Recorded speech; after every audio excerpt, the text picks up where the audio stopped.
Né, hoje a gente vai receber o grande professor Marcos Baroni lá da Suno, né, para falar sobre o cenário de FIIs aí, cenário de FIIs. Essa semana deu o que falar. E também a gente vai receber o Luiz Num, então para a gente falar também aí de pets, né, sobre todo esse cenário aí de mercado para animais de estimação, enfim. Então hoje o papo tá muito bacana, né, então já vou mandar um abraço para todo mundo aqui do nosso chat, o Traders Alpha aqui conosco, o André Vanzella, o Helder, o Adilson Lima Gonçalves, o MPK, muita gente aqui conosco, deixa eu trazer aqui até mais, o Fábio AA Trader, muito bacana, hein, o Brian aqui também, né, o Helder, como sempre. Enfim, gente, já vai deixando o seu like aí, já vai chegando mais. Pessoal falando que vai beber um vinho enquanto assiste o Top News, então pode pegar aí seu vinho. Se você estiver em São Paulo, é um excelente dia para você tomar um vinho. Porque está hoje é uma sexta-feira, ou seja, amanhã não tem perigo de você ter uma ressaca. E está fazendo 20 graus nesse momento em São Paulo, com uma chuva, chove sem parar aí, né, a semana inteira. Inclusive, deixa eu chamar aqui o grande Gabriel Monteiro aqui para a gente bater um papo sobre essa chuva, Gabriel. Você teve problemas vindo para a BMC News? Você acredita que não, Rafael Lara, nem para vir para a BMC News e nem com energia na minha casa. Eu sou um dos únicos aí no meu ciclo de conhecidos que não está tendo que subir escada esses últimos dias. Então eu acho que a minha academia está patrocinando a energia do meu prédio, que é para eu continuar treinando lá e não fazer esses exercícios cardíacos lá subindo escada lá na minha casa. Você viu essa alfinetada na gente, ô Débora? Você viu? Você sabe que um dia tapioca vira, né, Rafa? Um dia tapioca vira, já dizia o meu irmão, quando ela vira, o outro lado é tão mais gostoso. Deixa ele. Deixa ele, bicho. Não, tá tudo bem. Tudo bem, não tem problema. Fica tranquilo. O perigo mesmo, Rafa, é que nesses dias de chuva costuma ter muito trânsito na cidade de São Paulo. E aí, como eu abasteço meu carro no limite, ali acima um pouquinho da reserva, aí eu tenho aquele medinho de não conseguir chegar na empresa. Mas aí estavam é um medo que vai perguntando embora aqui, rápido. Inclusive, se eu estava presa. Eu cheguei a ver aqui, né? O pessoal perguntando, o Lucas estava perguntando se estava presa no trânsito. Não, gente, eu só estava esperando que o Felipe estava aqui. Né? Agora a gente fez um change aqui. Não sei se vocês sabem, mas a gente tem uma parceria com as equipes de Fórmula 1, né, para poder trazer aqui, fazer o... Ah lá! Ah lá! Chama gordo pra comida, que gordo honra, mano. Então, um bolinho pra você, pra comer. Então tá bom. Só vai ter de churros. Você vai fazer o quê, né, gente? Os outros dois ficam agora me olhando. Não, cadê, pô? Mercado comprar, maluco. Quando a gente tá junto, unido, é junto, unido, né? Vai ficar só dando bolo pra Débora? Que absurdo Tá bom, isso daí, né? né? Tudo Tá bem. macio, foi feito agora à tarde. Tá muito macio esse bolo. E a gente foi do Top News para Ana Maria Braga, aqui do Mercado Financeiro, né? Vamos trazer a receita. Vamos trazer a receita do bolo de churros agora aqui para você. Você que não conseguiu fazer lucro com trades essa semana, pelo menos vai aprender a fazer um bolo sensacional de churros aí. Para você que tá triste com as quedas das ações de Petrobras dessa sexta-feira, pelo menos um churros aí para poder aí aquecer seu coração, aí te deixar com barriga cheia. Ó, vamos entrar aqui debaixo da mesa agora, viu? Olha lá, é igual... Você segue o resto aí. Tchau. Igual o Louro José. Ai, valeu, Cabral. Ai, obrigada, professor Cabral, maravilha. Sobremesa da tarde aqui. Que fofo, hein? Que homem, hein? Não tem jeito. Aí quem disse que ia tomar aí no chat, ia tomar o vinho, manda aqui pra gente. Manda também. Não recusa nada, não. Bolo de churros com vinho, essa combinação aí, ela vai acabar com todo mundo que assiste nosso chat aí, gosta de harmonizar as coisas aí. Vou te falar que tá uma delícia, hein? Mas vamos lá. Exatamente, vamos tocar aí que o mercado não agora tá delicioso. Agora eu passo mais 3 horas aqui, a gente não tá no tem ritmo problema. da sexta-feira, né? Já foi. Essa semana a gente merece. Vamos fazer esse fechamento do mercado, então. Agora eu vou querer comer o bolo aqui, mas tudo bem. Vamos lá primeiro fazer o fechamento do mercado, antes que os meninos venham aqui roubar o meu bolo. Eu vou aí. Eu vou continuar. É só eu sair da tela aqui, ó. Com vocês, inclusive, eles estão querendo. Não vou deixar eles saírem da tela, não. Deixar eles aqui, inclusive, brincadeira, gente. Deixa eu compartilhar minha tela aqui do Profit Pro da Nelógica. Vamos falar sério também, vamos falar sobre esse mercado, inclusive, esse Bovespa que agora tá. Opa, deixa eu só conseguir ajustar aqui a tela para vocês. Olha só. A gente tem o Ibov nesse momento caindo 0,76%, né? Devolvendo um pouquinho os ganhos depois desses dias seguidos aí que a gente veio acompanhando de alta do Ibovespa, né? Teve virada da Petrobras também para o sinal negativo e no final das contas a gente sabe que commodity tem um peso importante aqui no nosso índice. Além disso, né, algumas questões aí como a PEC, também dos combustíveis, tal, isso veio pesando um pouquinho nessa conta do Ibovespa agora já nessa tarde. Então a gente está agora aqui nos 111.752 pontos, perdemos um pouco aí os 112 mil pontos, mas ainda se mantendo acima dos 110. Olha só, dólar futuro está caindo ainda 0,37%, dólar futuro que já começou o dia em queda, agora cai e está cotado a 5,39. Eu vou ampliar aqui o nosso mapa de calor do Profit Pro da Nelogica para poder a gente dar uma olhadinha. Olha só, Magazine Luiza ontem, né? Se a gente pegasse o mapa de calor de ontem e fosse pintar, era só inverter as cores. Porque ontem era a Magalu que estava aparecendo aqui, liderando altas, agora está liderando perdas. Olha isso, 7,48%, ou seja, devolvendo os ganhos que a gente tinha acompanhado de Magazine Luiza de ontem para cá. Outras varejistas vão ali acompanhando, o Amer 3, caindo 5,53%. No caso de Amer 3, seria o segundo dia consecutivo de queda, porque ontem também já ficou entre as quedas do dia. Natura caindo 5,39%. A Cash 3, que subia hoje durante a manhã, depois da prévia que foi divulgada pela companhia, mas agora cai. 4% de queda por enquanto.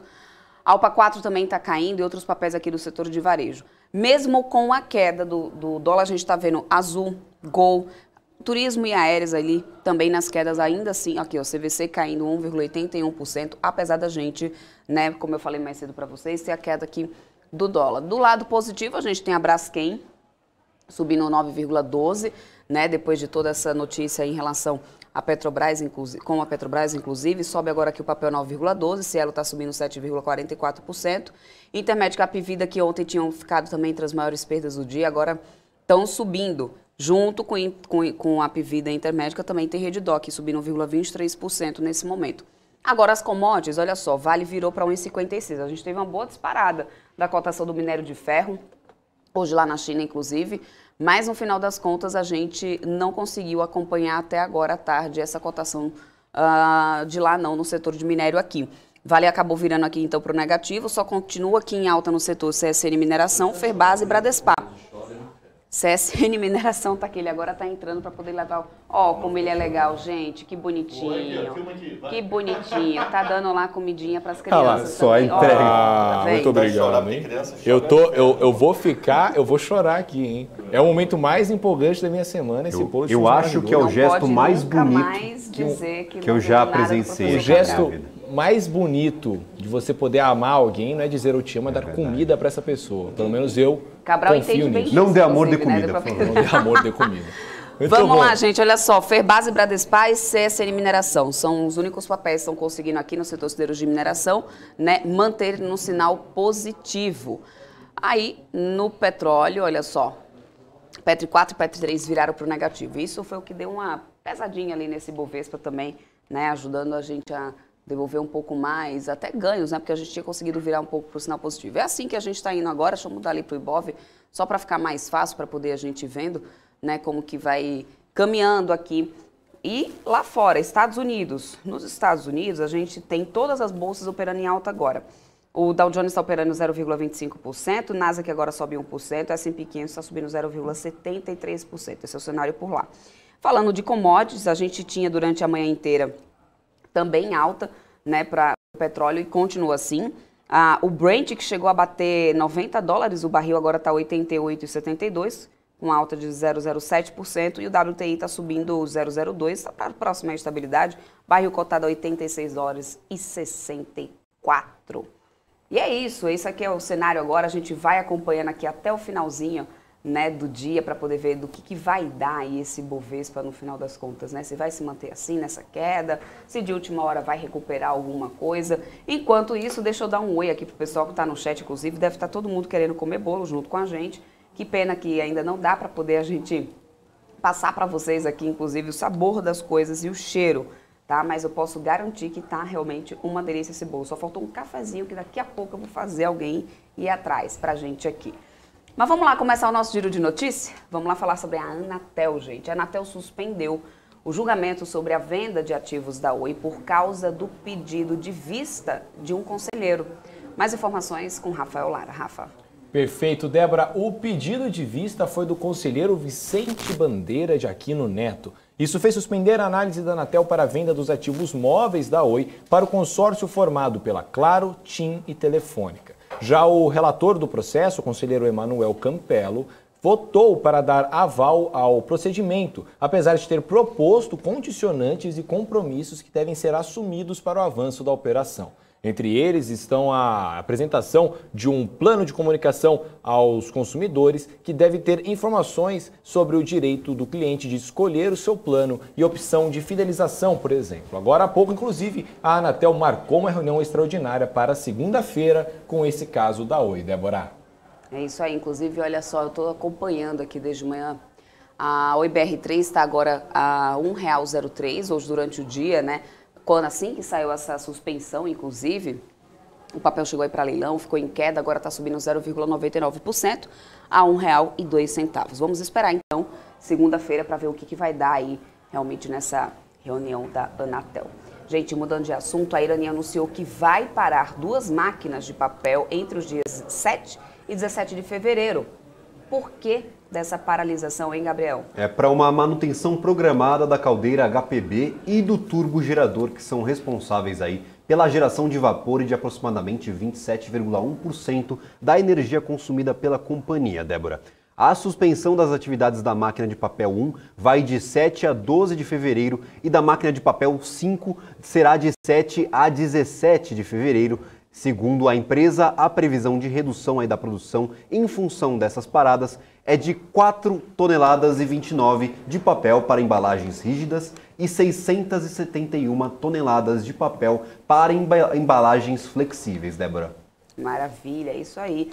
Manutenção já prevista, né, gente? Vamos falar agora sobre o Índice Geral de Preços do Mercado, IGPM, que avançou 1,82% em janeiro, depois da alta de 0,87% em dezembro, segundo a Fundação Getúlio Vargas. O resultado saiu com o que estava dentro das expectativas aí, realmente do mercado ou não? Não, Débora, o resultado ficou abaixo da estimativa de analistas consultados na pesquisa de projeções do Broadcast, que avaliava uma alta de 2% para o indicador. A inflação acumulada em 12 meses pelo IGPM desacelerou de 17,78% para 16,91%, também abaixo da estimativa do levantamento, que era de 17,10%. O IGPM é utilizado como parâmetro para corrigir os contratos de aluguel de imóveis, mas tem sido substituído depois de ficar muito acima de outros indicadores de inflação no país desde o início da pandemia da Covid-19. Em 2021, por exemplo, o Índice Nacional de Preços ao Consumidor Amplo, o IPCA, registrou uma alta de 10,06%, enquanto o IGPM subiu 17,78%. O IPCA é considerado, né, o índice oficial de inflação do Brasil, Débora. É isso aí, vai pesar no bolso de quem tem apartamento alugado, né, Rafa? Bom, gente, a Petrobras bateu recordes de venda e produção de diesel S10 em 2021. Seria a retomada das atividades econômicas que ajudaram nisso aí, Gabriel? Conta pra gente. Bom, Débora, foram vendidos aí 25 bilhões e 800 milhões de litros de S10, com um aumento de 10% na produção, que foi de 21 bilhões e 200 milhões de litros, pelo menos foi o que informou a estatal nesta sexta-feira. Apesar disso, a Petrobras tem de se importar aí o diesel de menor poluição, de menor poluente aí, para abastecer o mercado interno, mas planeja investir 2 bilhões e 600 milhões de reais na expansão da capacidade de suas refinarias até 2026, quando todo o óleo produzido pela empresa será o S10, Débora. É isso aí. Petrobras que virou, mostrei ainda há pouco agora para vocês, né, que virou o sinal para o negativo, mesmo com a cotação positiva do petróleo. Bora agora para as notícias internacionais, gente, porque saiu o PCI, né, o Índice de Preço para Gastos de Consumo Pessoal, que mede a evolução dos preços dos bens e serviços adquiridos pelos consumidores para fins de consumo, excluindo alimentos e energia. Dados importantes, especialmente para medir as variações de tendências de compra e inflação dos Estados Unidos. E quem tem mais detalhes sobre isso é a nossa correspondente internacional, Giovanna Locatelli, que acompanhou tudo lá de perto. Fala, Giovanna. Sim, os números foram divulgados agora no final da manhã. O núcleo do PCI dos Estados Unidos avança 0,5 ponto percentual em dezembro em relação ao mês anterior. Já em comparação com o ano anterior, o núcleo do índice de preços das despesas de consumo pessoal avançou 4,9% em dezembro, conforme dados divulgados hoje pelo Bureau of Economic Analysis. Giovanna Locatelli, dos Estados Unidos, para a BMC News. É isso aí. E a ONS está projetando 54% de capacidade em fevereiro para reservatórios hidrelétricos do Sudeste.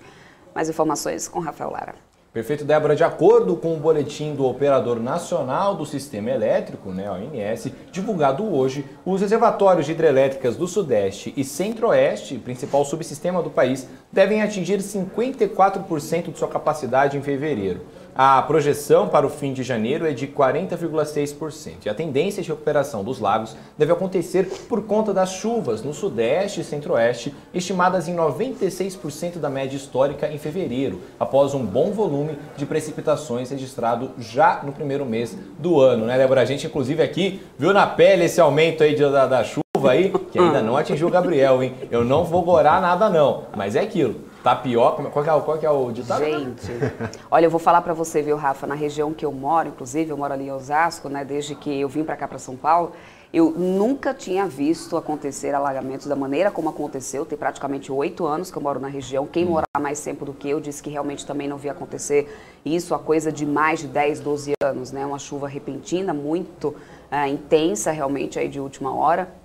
Rapidamente alagou muita coisa da região central mesmo ali de Osasco, então foi bem surpreendente mesmo. O resultado disso foram 2 dias e meio sem energia em muitos dos lugares. É difícil, é complicado. Por um lado, a gente sabe que tem que chover e fica aquela torcida, né? Realmente precisa, os reservatórios estão precisando disso. Eu que já tive, inclusive, nesses reservatórios de perto, acompanhando, né, um pouco, né, de como que fica a situação nesses lugares quando está em período de seca, o quanto que realmente a água faz falta, mas também de uma hora para outra, assim, né, danado. Vamos fazer um acordo com o São Pedro aí para ver se ele ajuda a gente. Solta aos pouquinhos, São Pedro. Pode soltar uma por dia aí, mas soltar de tudo de uma vez complica a nossa vida.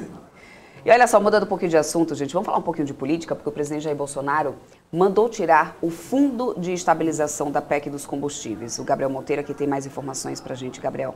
Perfeito, Débora. De acordo com aliados do presidente, ele teria sido convencido por Paulo Guedes, o ministro da Economia, de que a medida faria pouco efeito nos preços. Agora, a ideia é deixar na PEC apenas a zeragem aí dos impostos federais, PIS e COFINS, sem contrapartida da arrecadação. Por isso, Bolsonaro mandou retirar o Fundo de Estabilização dos Preços dos Combustíveis do texto da PEC, que deve ser enviada ao Senado.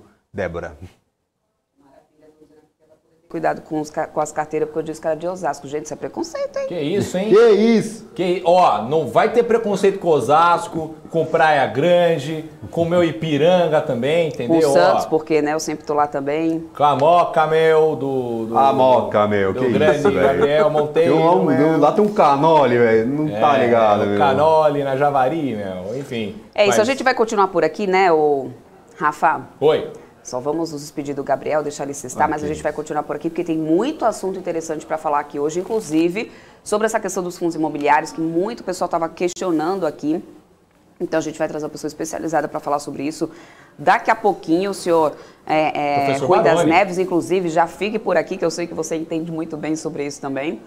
Eu quero ver perguntas. Para participar nesse papo aqui com a gente, hein? Quero ver perguntas. O pessoal que está brigando aí no chat... Pelo menos é briga de debate econômico. A gente gosta desse tipo de discussão, né? Mas, ó, depois vocês voltem aí suas artilharias aí para fundo imobiliário, hein? A gente vai ter esse debate hoje aí. São 2 debates muito interessantes. Hoje sobre fundo imobiliário, né? Com o grande professor Baroni, que já está chegando aí lá da Suno.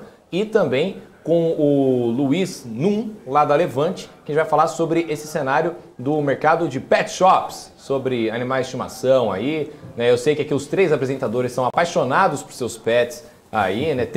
Nós 3 temos cachorros, né? É isso aí. Dona Milka tá lá em casa, então, já esperando chegar em casa.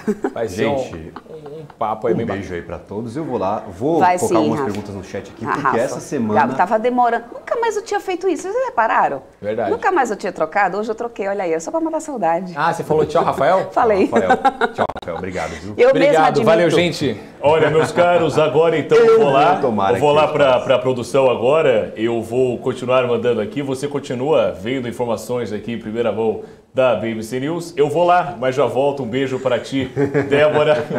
Beijar-te o chat e forte abraço. Gente, esse é um dos dons desta pessoa que vos fala. Agora, o seu Rafael Lara, ele imita. Quem que vocês querem que o Rafael imite? Agora, depois no final do programa, ele vai fazer isso. Só para vocês e porque hoje é sexta-feira e se vocês participarem aqui mandando pergunta para o entrevistado. Verdade. Tchau, Gabriel. Vai lá sextar. A gente vai continuando por aqui. Inclusive, eu tinha até trazido aqui o Setor de elétricas, para a gente dar uma olhada, viu, o Rafa, depois dessa notícia aí sobre os reservatórios estarem mais recuperados nesse período de fevereiro.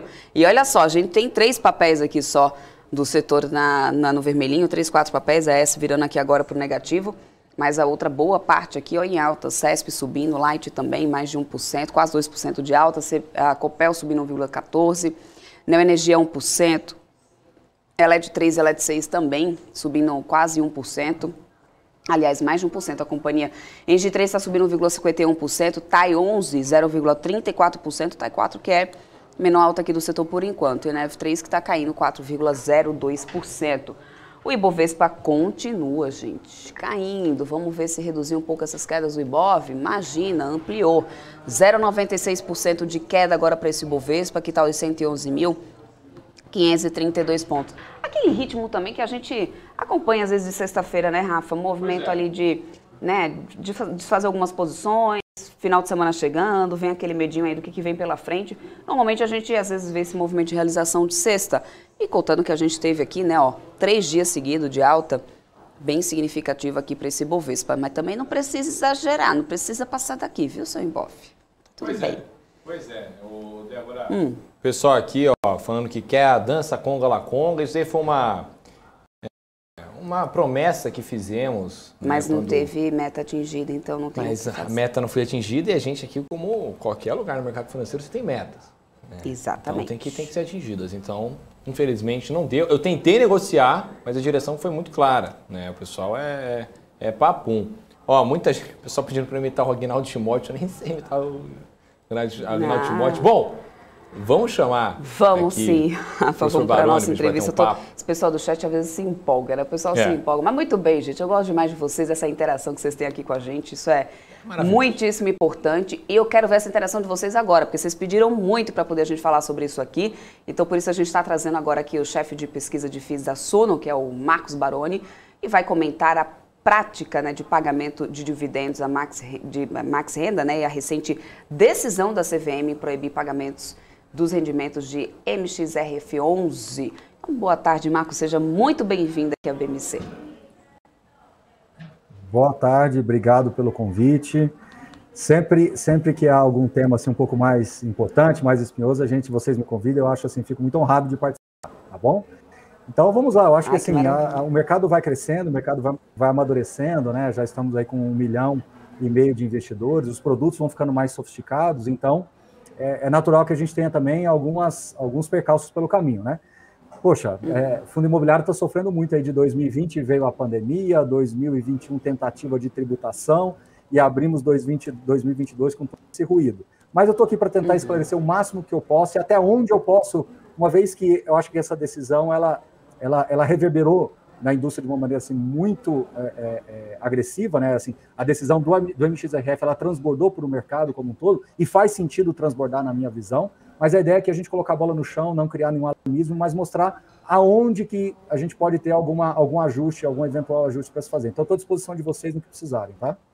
Maravilha, então já vamos começar comentando realmente essa prática de dividendos mesmo da Max Renda, né? Essa recente decisão também da CVM de proibir os pagamentos de rendimento da MXRF. Então, assim, já traz então essa sua opinião, como você falou, na sua visão, aí, o que você está pensando sobre esse assunto, para a gente tentar, né, também ampliar um pouco aqui a mente da gente, tentar entender o que exatamente está acontecendo, o porquê dessa decisão da CVM, então. Tá.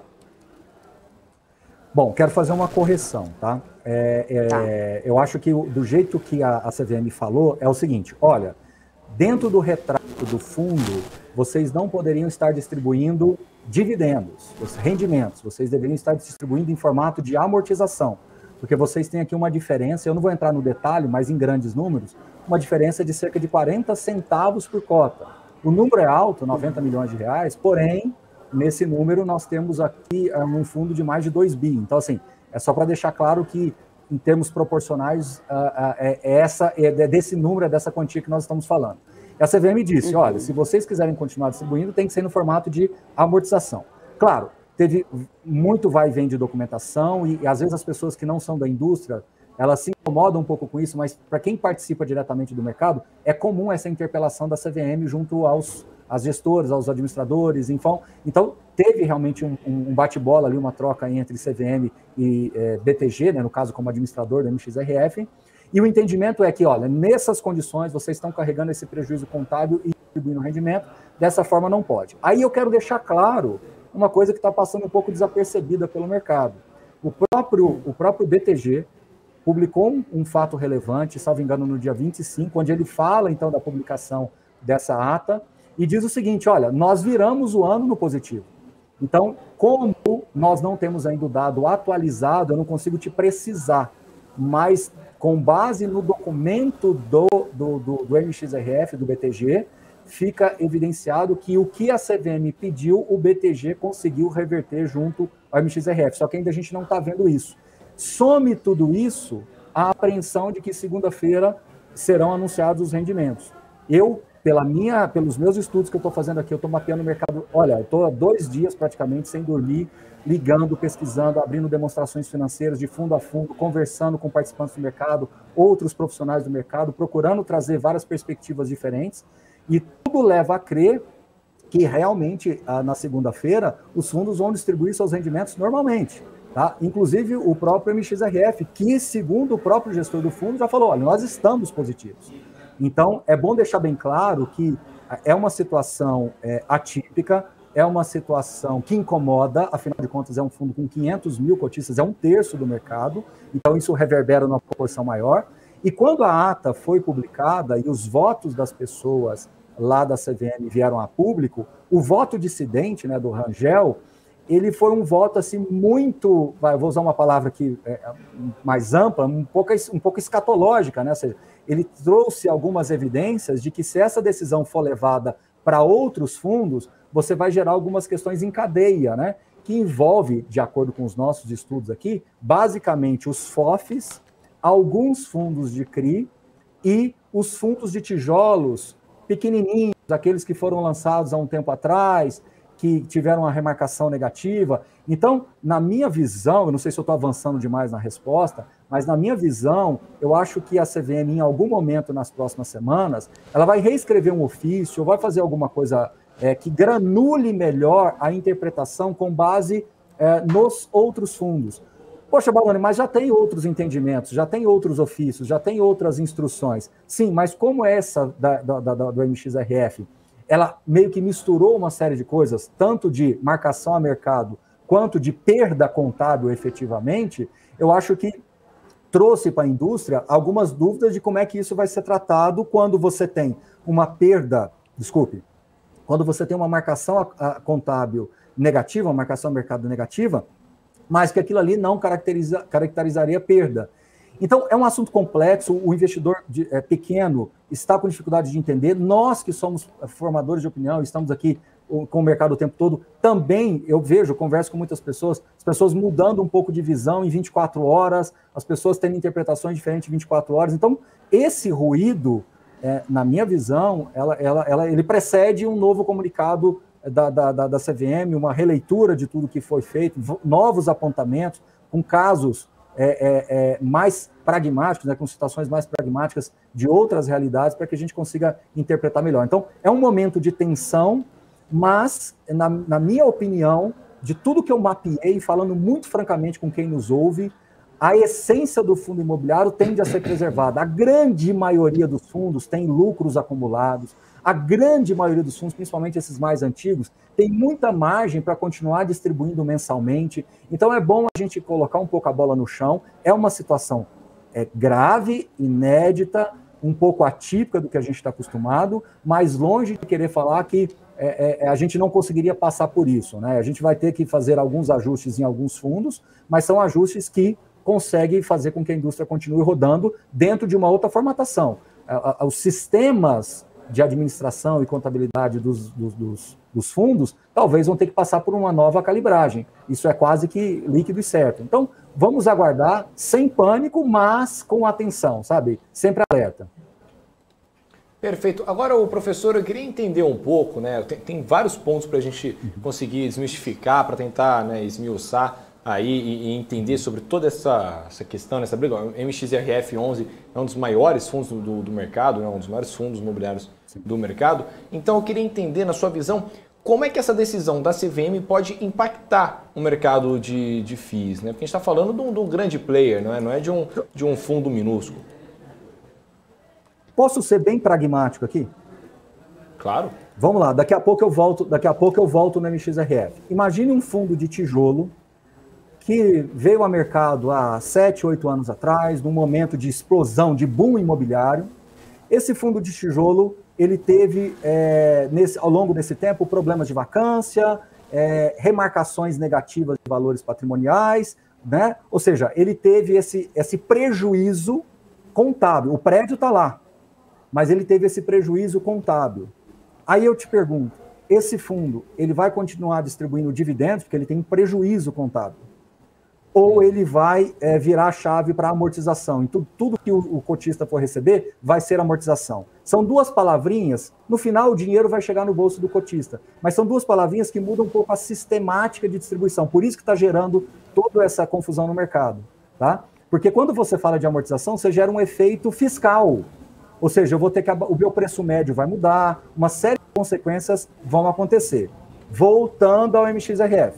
O MXRF foi pego pela CVM distribuindo um lucro, desculpa, gente, como se diz, não parou isso aqui um minuto, distribuindo um lucro, vamos falar assim, que não poderia estar sendo pago justamente porque ele estava carregando esse prejuízo contábil por remarcação de patrimônio e por prejuízo. Então, pelas duas coisas. O prejuízo, inclusive, foram alguns problemas que eles tiveram no passado. Então, certo a CVM em atuar, certo, ok, em apontar, tudo bem. Até aí, ok, ela fez o trabalho dela. O que o Maxi Renda fez? No final de 2021, ele reajustou isso porque ele percebeu que tomou uma proporção muito grande em 6 meses. Até aí, tudo bem. Mas agora, qual que é a interpretação para o mercado? Vamos imaginar um fundo que não seja o MXRF, que esteja com prejuízo contábil não realizado. Ou seja, eu tenho uma marcação negativa, mas eu não realizei. Então, veja como é um assunto técnico e um assunto que impacta não só a dinâmica de interpretação do produto, porque, vamos lá, eu tenho um prédio que está lá prontinho, gerando renda. Só que ele tem mais vacância, ele foi avaliado para baixo, ele tem ele está numa região que está sofrendo mais. Tá, ele está com prejuízo contábil. Eu abro a demonstração financeira e ele está com prejuízo contábil. E aí, CVM, eu distribuo o rendimento ou a amortização? O dinheiro pode chegar no bolso do cotista, mas de que forma?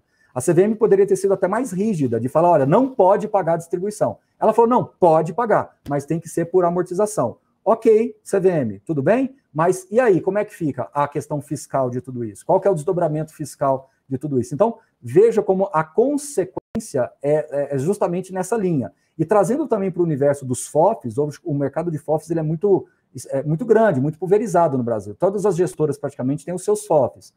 Os FOFs, no momento como nós estamos agora, todos eles praticamente estão com prejuízo contábil, porque eles compraram cotas, o mercado caiu, a marcação está negativa, embora o fundo gere caixa.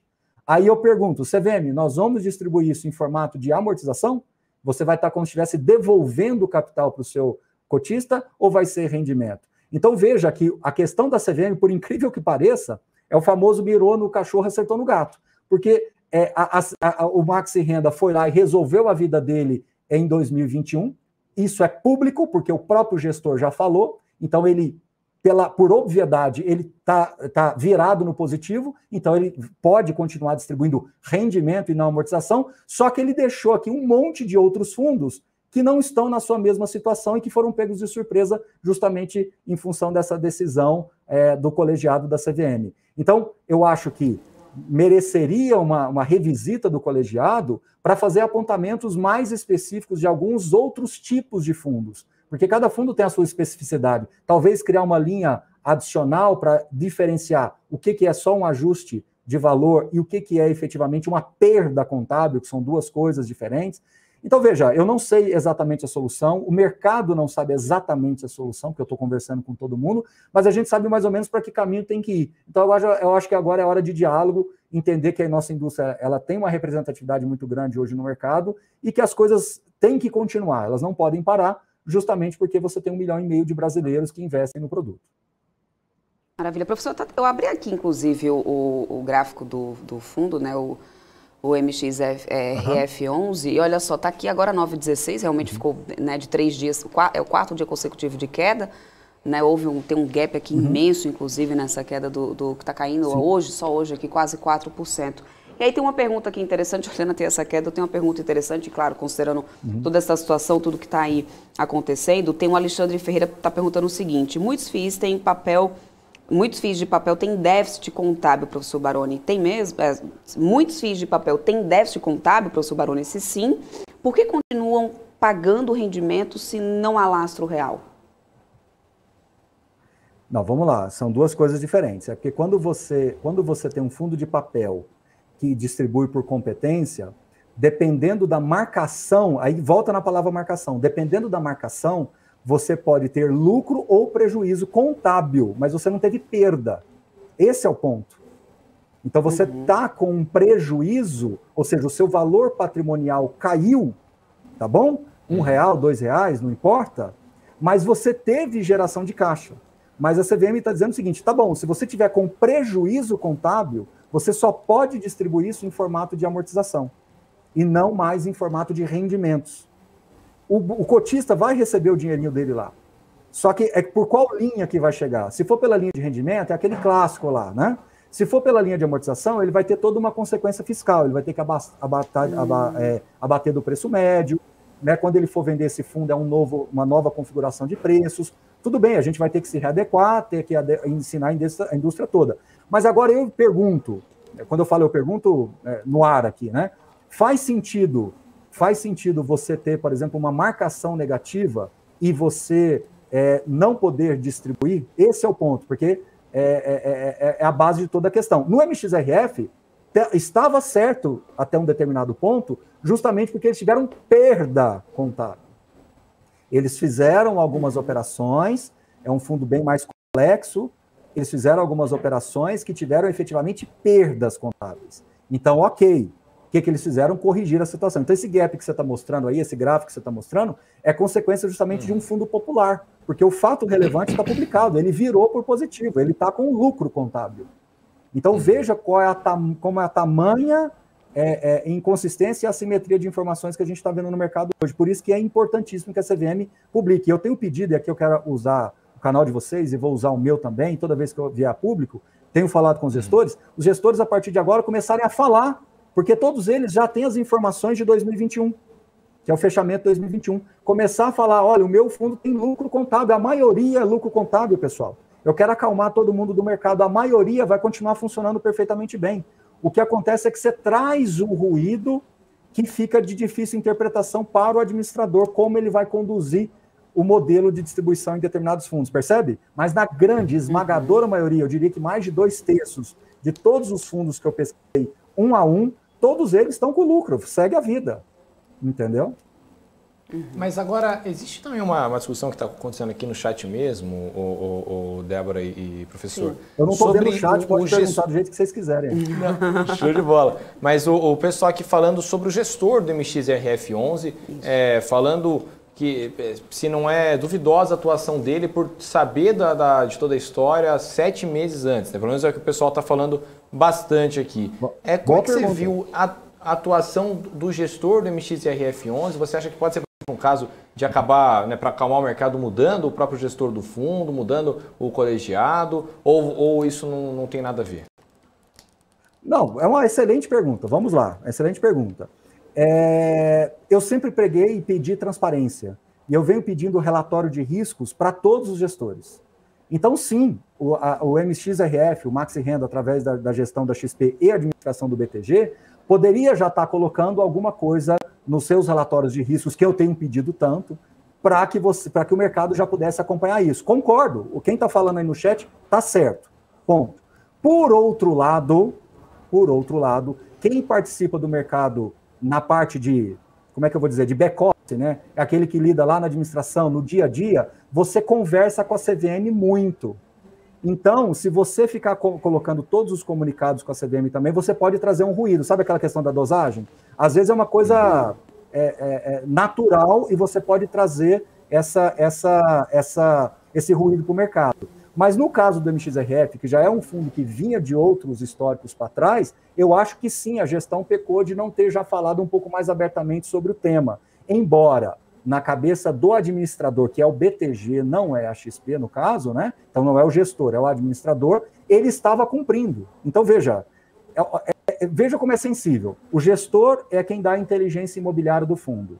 A administração é do BTG. Toda essa discussão com a CVM, ela é mais ancorada na administração e não na gestão. É claro que a gestão participa munindo de informações, mas para o administrador, ele estava dentro do enquadramento que a CVM tinha proposto. Se você olha o debate entre eles lá, através dos documentos públicos, você vê que é tentando criar uma defesa e uma narrativa em cima de alguma coisa que eles estavam ancorados, entendeu? Então, concordo, eu sempre sou a favor de transparência. Eu acho que todos os gestores, quanto mais transparência eles derem, melhor. O que nós precisamos entender agora é o formato de como isso é apresentado. Então, por isso que eu acho que tudo que acontece, a gente tem que tirar uma lição. E uma lição boa. Todo mundo vai começar a falar agora de balanço, de demonstração financeira, que era algo que não se falava muito, porque a gente olhava mais em nível gerencial, não se falava muito em contábil. A CVM está falando, não, contábil é a base de tudo. Então, agora vamos começar a falar mais.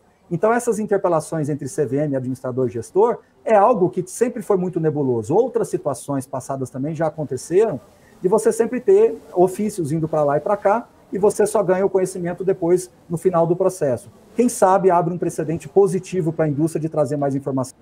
Registrando que eu sou extremamente a favor disso. Extremamente a favor. Mas, e aí em relação ao próprio MXRF11, né, a galera tá até perguntando aqui, né? A gente viu agora há pouco, ele tá com uma queda, um candle enorme vermelho, exato, inclusive no agora 4,3 de quedas. Agora há pouco tinha menos de 4, vai expandindo queda aqui, né, DG? Ele vai... O candle foi de 3 dias aí para trás que abriu, ficou num gapzão aí na queda. Você acredita que abriu uma oportunidade de compra pro investidor, né, com essa expansão, ou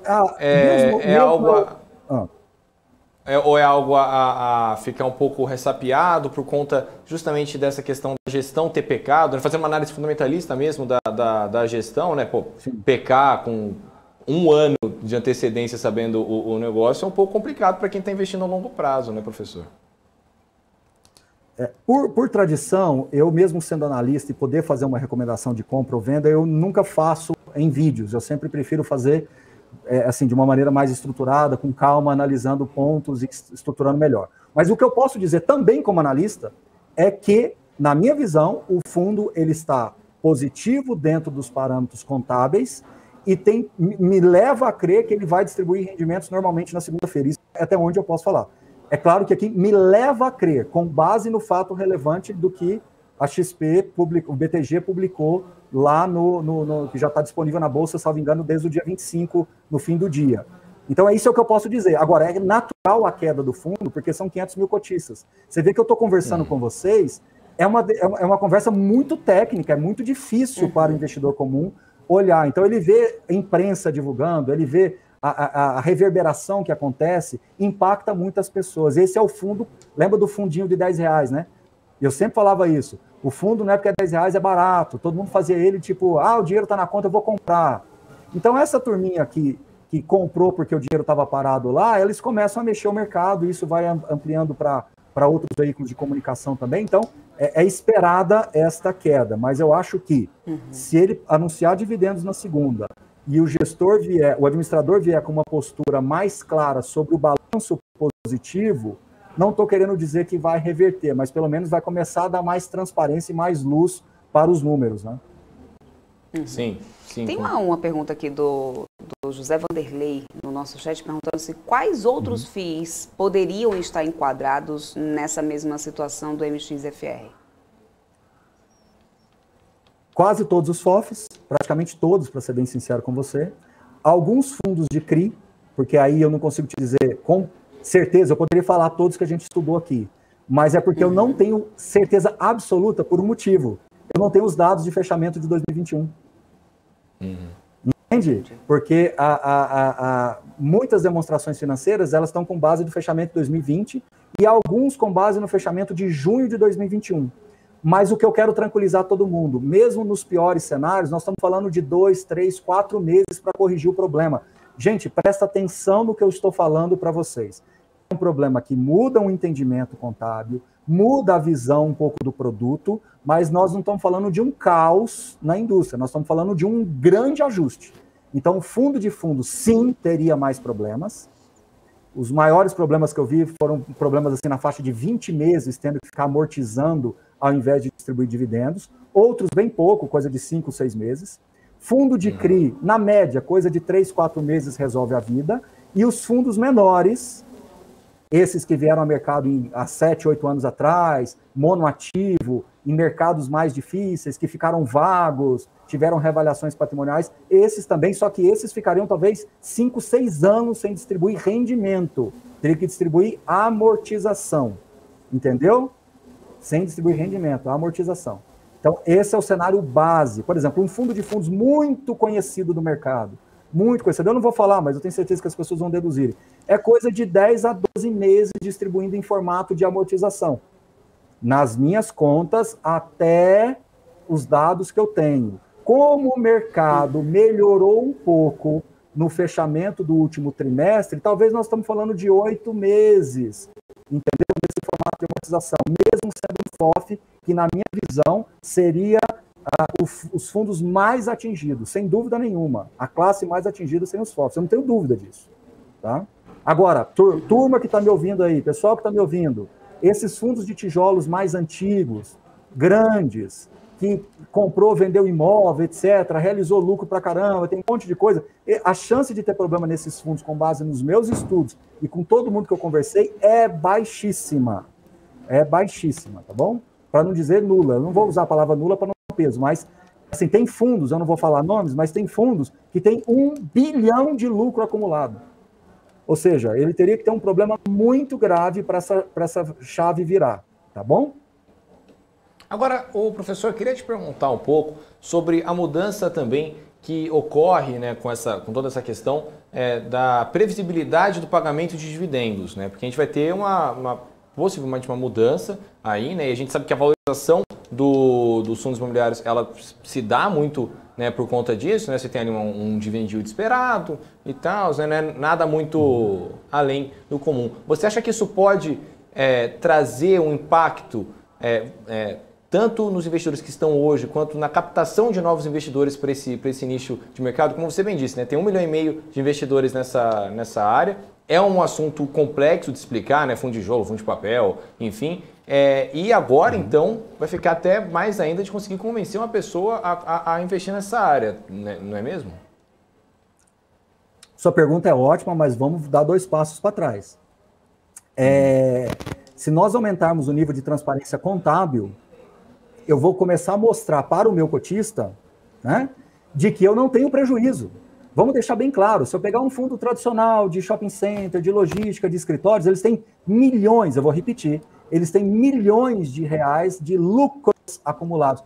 Por que o administrador desse fundo deixaria de distribuir dividendos só para colocar ruído na indústria, só para ele colocar pânico na indústria? Então, eu não acredito que os administradores desses tipos de fundos vão parar de distribuir dividendos. Ok.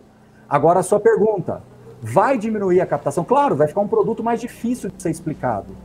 Agora, se a CVM fizer um novo ofício, granulando melhor a explicação e dando um entendimento mais fácil para os administradores, vão se fazer uns ajustes, vai ter, presta bem atenção, na minha opinião, de 2 a 4 meses para todo mundo se ajustar e a vida vai seguir. Porque teve uma coisa muito importante no comunicado que faz uma diferença abissal em tudo que nós estamos falando.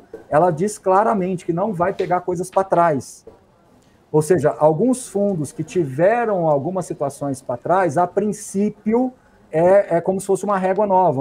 Não é um entendimento novo, mas é uma leitura nova a partir de agora. Então, eu acho que é uma questão de meses, poucos meses, para que a grande maioria dos administradores, então, reajustassem os seus sistemas. Eu estou falando de sistema mesmo, sistema, computação, sistema.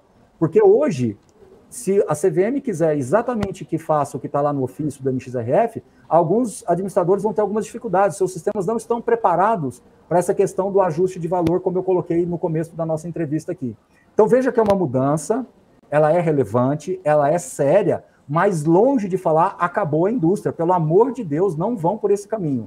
Agora, o produto vai ficar mais difícil de ser explicado? Vai. Ponto.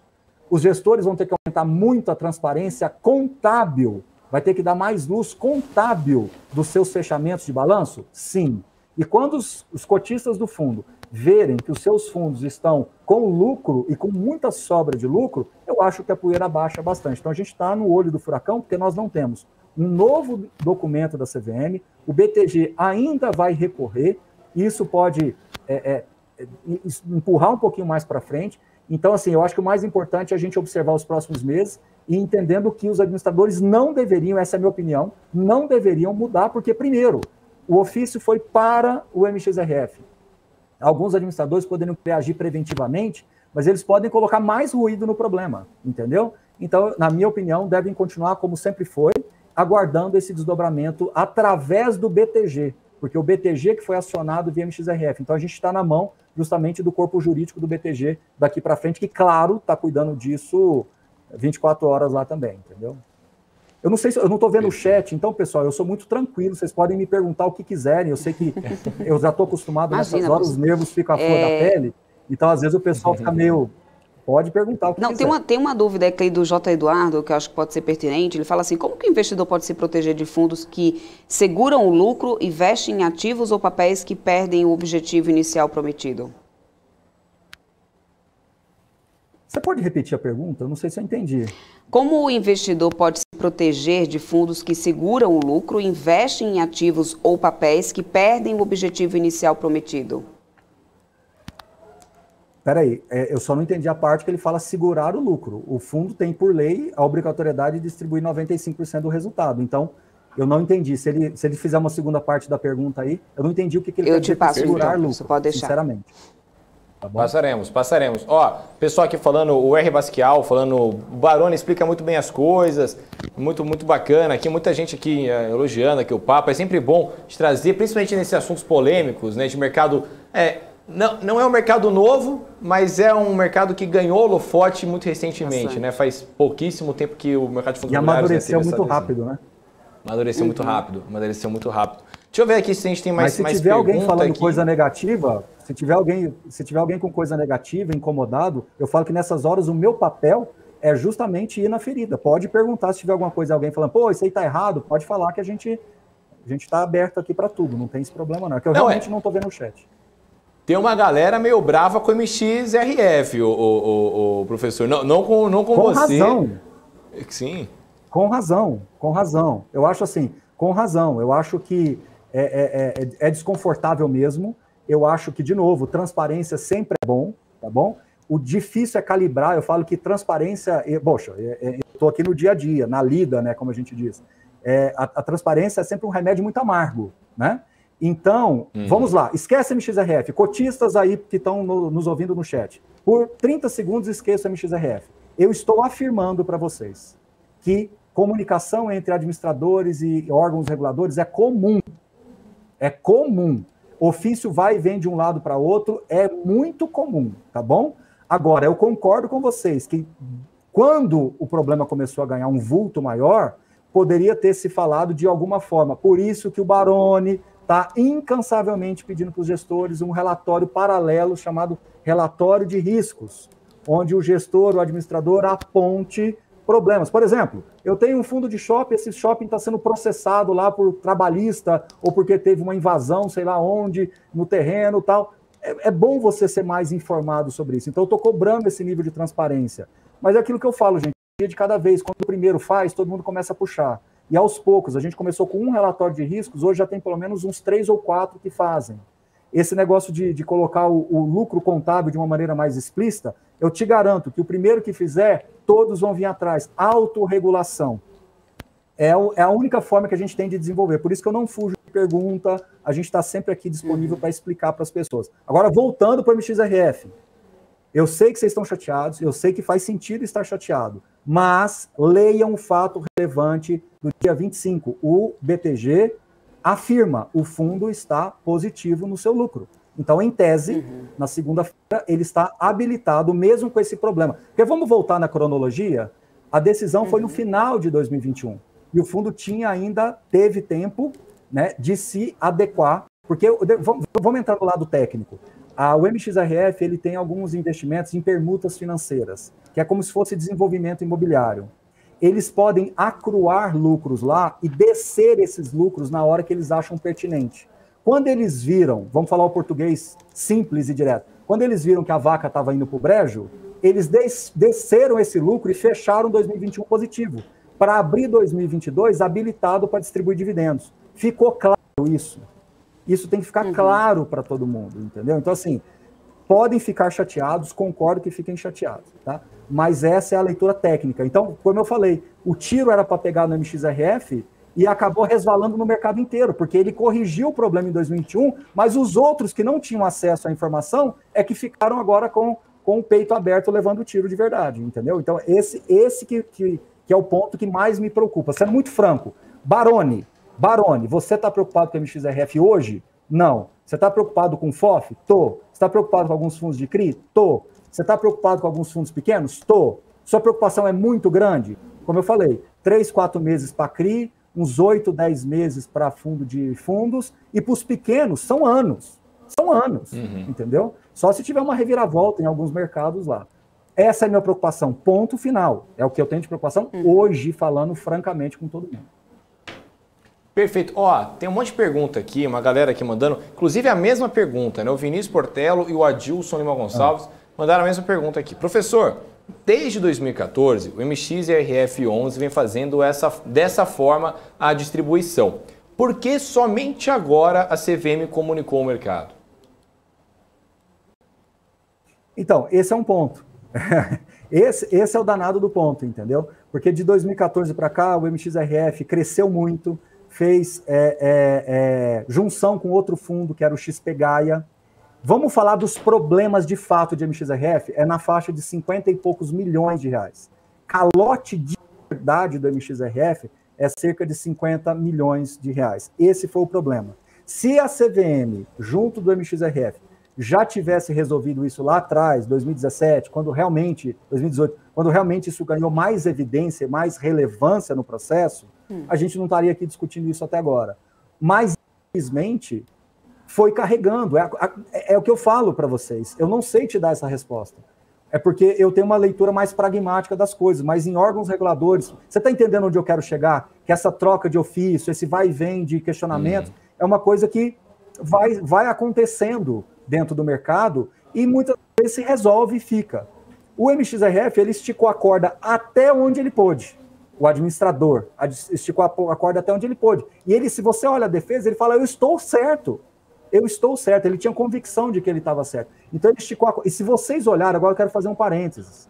Se vocês olharem o voto dissidente da CVM, a pessoa que votou, que é o Rangel, ele fala claramente, esta decisão vai impactar cerca de 34% dos fundos, que é mais ou menos a conta que a gente tem aqui mesmo, que seriam os FOFs, etc., entendeu? Então, dessa forma que vocês estão querendo fazer, vai gerar esse efeito colateral. Então, sinceramente, eu acho que a resposta está no meio. Eu acho que a CVM vai ter que granular melhor o que ela quer, o BTG vai ter que recalibrar esse entendimento de perda e marcação a mercado, para que a gente possa, então, ter um novo ofício em algumas semanas, quiçá meses, que definitivamente esse assunto se encerre. Essa é a minha expectativa, é para isso que eu estou trabalhando. Trabalhando como? Sugerindo para todo mundo que eu... Sugerindo para todo mundo que eu converso. Gente, eu tenho feito, sem brincadeira, se eu não fiz pelo menos umas 70 ligações em 24 horas, é pouco. Então, assim, está nesse nível. Eu dormi 2, 3 horas à noite revisitando todas as demonstrações financeiras. Então, a gente está, desde do problema, quando chegou para a gente ali, a gente está assim, tentando destrinchar. E o que é mais incrível é que a opinião de algumas pessoas, elas vão e vêm, mudam, justamente porque não há assim, uma clareza evidente sobre algumas questões que desdobram de alguns fundos específicos. Então, eu acho que essa granularidade que a CVM possa dar, talvez vai nos ajudar muito a ter uma interpretação. Tá? Mas eu respondendo, voltando na pergunta, 2014 para cá, de fato, é muito tempo. Mas se você olhar, ele vai e volta, vem e volta, vai e volta, volta, remarca. Então, o problema está no tal da marcação a mercado. É ou não é um efeito contábil passível ou não de distribuição nesse caso? Então, você fica um administrador defendendo contra um órgão regulador que entende que você já estava cumprindo isso desde 3, 4 anos para trás. Olha, viu? Não pensem que é fácil, que o dia a dia aqui está fácil, não, porque é uma costura de entendimento, conversa com o contador, conversa com o gestor, conversa com a administradora, não é fácil, viu? Imagino, professor. O Gilson Continho, inclusive, tem uma última pergunta aqui pra gente. Tem uma do Alexandre Ferreira também, mas papo não tem duas. Tem outra pergunta. Então tem mais duas últimas perguntas. Vai lá, vou ser breve agora, vai lá. Vamos lá, fica tranquilo. Breve, o Gilson perguntou, como o investidor pode ter a certeza de que não terão outros FIIs que se enquadram na mesma situação do MXRF11? Então, como se proteger desse tipo de situação? Olhando a demonstração financeira e vendo que ele tem lucro acumulado. Perfeito. Eu sei olhar isso, mas o mercado inteiro não sabe, porque o mercado não é de profissional, entendeu? Então eu vou fazer uma live hoje no meu canal, eu vou mostrar um pouco de como é que as pessoas acessam. Só que, infelizmente, eu vou ensinar as pessoas a olharem. Só que, infelizmente, nós não temos os dados atualizadíssimos de 2021, mas o administrador tem. Aí você vira e fala, mas administrador, por que você não fala logo? É porque ainda não está auditado. A publicação, ela vem em março do ano subsequente. Então, eu só vou ter essa informação oficial e auditada a partir de março de 2022. Mas o administrador, ele pode preliminarmente mostrar esse dado e falar, olha, dados não auditados, mas ele pode mostrar. Então, eu estou clamando para os gestores, e vou falar isso publicamente 200 mil vezes, comecem a colocar nos próximos relatórios gerenciais para começar a mostrar para o mercado que o problema ele tem foco, ele não é um problema que sai acabando com a indústria, ninguém mais vai comprar fundo imobiliário, nunca mais vai distribuir mensalmente. Um absurdo achar que é isso, não é isso. Entendeu? Você vai ter uma adaptação, mas falar que não vai ter é exagero. O Alexandre Ferreira, a pergunta aí para a gente ir encerrando o nosso papo aqui, professor, ele fala, professor Baroni, se um FII de CRI já tem uma taxa de inadimplência elevada, essa nova regulamentação da CVM não irá prejudicar mais ainda seu déficit contábil? Perfeita pergunta. Isso sim seria o equivalente a um impairment, né, a um write-off, ou seja, nisso aí é baixa contábil. Se você tiver, esse foi um dos problemas do MXRF. A CVM não está errada. Em alguns casos, realmente teve essa baixa contábil lá. Foi onde misturou um pouco com marcação a mercado. Tá tudo certo aí, entendeu? Aí, o que faltou ali foi desmembrar melhor o que é baixa contábil e o que é efetivamente uma marcação a mercado. Essa pergunta do Alexandre, excelente. Se você tiver um CRI com inadimplência, Alexandre, esse CRI vai ter que ser marcado, vai gerar prejuízo e esse fundo só vai poder distribuir em formato de amortização até ele zerar esse prejuízo. Ótima pergunta do Alexandre, tá tudo certo. Perfeito, entendeu? Então, isso realmente era um problema que a CVM já tinha prometido atuar e eu, no meu íntimo, eu acho que ela está mirando um pouco nisso daí. Uhum. Só que é difícil, né? Você está falando com 1,5 milhão de investidores. Então, como é que você dialoga tão tecnicamente? Se você pegar tudo que nós conversamos aqui, não é fácil, gente. Não é fácil porque, por investidor comum, entender toda essa dinâmica não é fácil. Mas essa pergunta do Alexandre é técnica e está correto o raciocínio dele. Sem rendimento, com amortização, até gerar esse prejuízo aí. Perfeito, então. Perfeito. Professor, o papo tá bom. Se deixar, a gente vai até 10 da noite aqui, mas é que já são 5 horas e 8 minutos. Queria agradecer a sua participação aqui. É uma honra sempre recebê-lo aqui na BMC. Volte quando quiser aí pra gente bater esse papo aí. E tenha um bom fim de semana, tá certo? Obrigado pelo convite. Quero estender o convite a todos aqui. A gente vai fazer uma live hoje às 7h30 lá no meu canal, Professor Baroni, onde a gente vai repontuar tudo isso daqui e vamos ficar respondendo pergunta lá até acabar. E na segunda-feira já estou pré-convidando todo mundo, depois do fechamento do mercado, que a gente vai ver os anúncios de rendimentos, e eu estou aqui na tese de que vamos seguir com os rendimentos, a gente vai fazer uma live, convidar pessoas também, para tentar tirar um pouco desse... Eu acho que o assunto é sério, delicado, mas ele está longe de ser caótico, tá bom? Perfeito. De bola. Muito obrigada mesmo, viu, Baroni? Até mais, até uma próxima. A gente vai seguindo por aqui. Obrigada, até bom final de semana também. Tchau, tchau. Vamos seguindo por aqui para poder a gente trazer a atualização desse mercado, Rafa e Bovespa, ainda aqui conseguindo manter nos 111 mil pontos, 111.817 pontos para esse Bovespa, inclusive cai no 0,71%. O dólar também continua caindo, o dólar futuro, o dólar à vista já fechou em baixo de 0,62, cotado a 5,39, oscilou entre 5,37 e 5,43. O futuro ainda está aqui, eu vou ficar acompanhando, está aqui em 5,39, queda de 0,30 para esse dólar futuro. No mapa de calor do Profit Pro da Nelógica, deixa eu só trazer aqui o Ibovespa para a gente ver como que tá aqui esse mapa de calor. Opa, se fechar eu não vou conseguir realmente trazer não, né? Tô já bagunçando aqui a minha área de trabalho, agora sim vai dar certo. Olha só, gente, Magazine Luiza caindo 8%. A Rumo continua, Rumo que está aparecendo aqui nas caras desde o início do dia, hein? Rumo cai 5,22%, junto com Magazine Luiza tem outras varejistas, ó, Amer 3, Natura, né? A Natura cai no 5,39%, a Amer 3 cai no 5,68%. Petrobras, que virou aí mesmo, ainda tendo cotação, né, positiva do petróleo, Petrobras deu uma virada aí no final das contas. Petri 3 está caindo 4% e também a gente tem Petri 4 nas quedas aqui. Tem os setores de mineração, alguns papéis passando para cá para o negativo. Olha só, o CSNA está caindo 2,56% agora. A Vale também já tinha virado mais em Minas, né, outros papéis. Aliás, lembrando, gente, na semana que vem, na Vale está caindo aqui mais de 1%, 1,20%. Semana que vem tem feriado do Ano Novo Chinês, né? Então a gente, né, não teremos bolsa por lá. Feliz Ano Novo, China. E aí houve uma disparada, inclusive, também na cotação do minério de ferro, assim, muitas, né, siderúrgicas lá já, né, abastecendo estoques por causa desse feriado. Deu essa disparada, vamos ver como esse mercado vai reagir na semana que vem. Braskem continua liderando altas aqui, 9,3%, Cielo em seguida 6% de alta. E aí Intermédio, que é a Apvida, depois da queda de ontem, vem aqui junto com um bloco, trazendo um bloco aqui de saúde, do setor de saúde, aparecendo aqui nessas altas do dia. E é isso, vamos lá, Rafa, vamos conversar agora com o Luiz Win, que é analista da Levante. Ele que já está aqui com a gente, vamos falar sobre uma companhia que a minha mocinha lá de casa gosta muito, que é a Petz, inclusive, né? Então o pessoal vai aqui já deixando todas as dúvidas e perguntas aqui para poder a gente falar sobre Petz. Então, muito obrigada aqui pela tua companhia, Luiz. Obrigada por ter aceito o nosso convite. Seja bem-vindo aqui à BMC. Muito obrigado, eu que agradeço. E a turma aqui em casa também gosta muito da Petz. São 8 aqui. Então, 8? Sou um consumidor. Caramba! 8, são 8. Já tem cartão fidelidade. Mais 8 cachorros? São 8 cachorros, eu tenho 8 cachorros.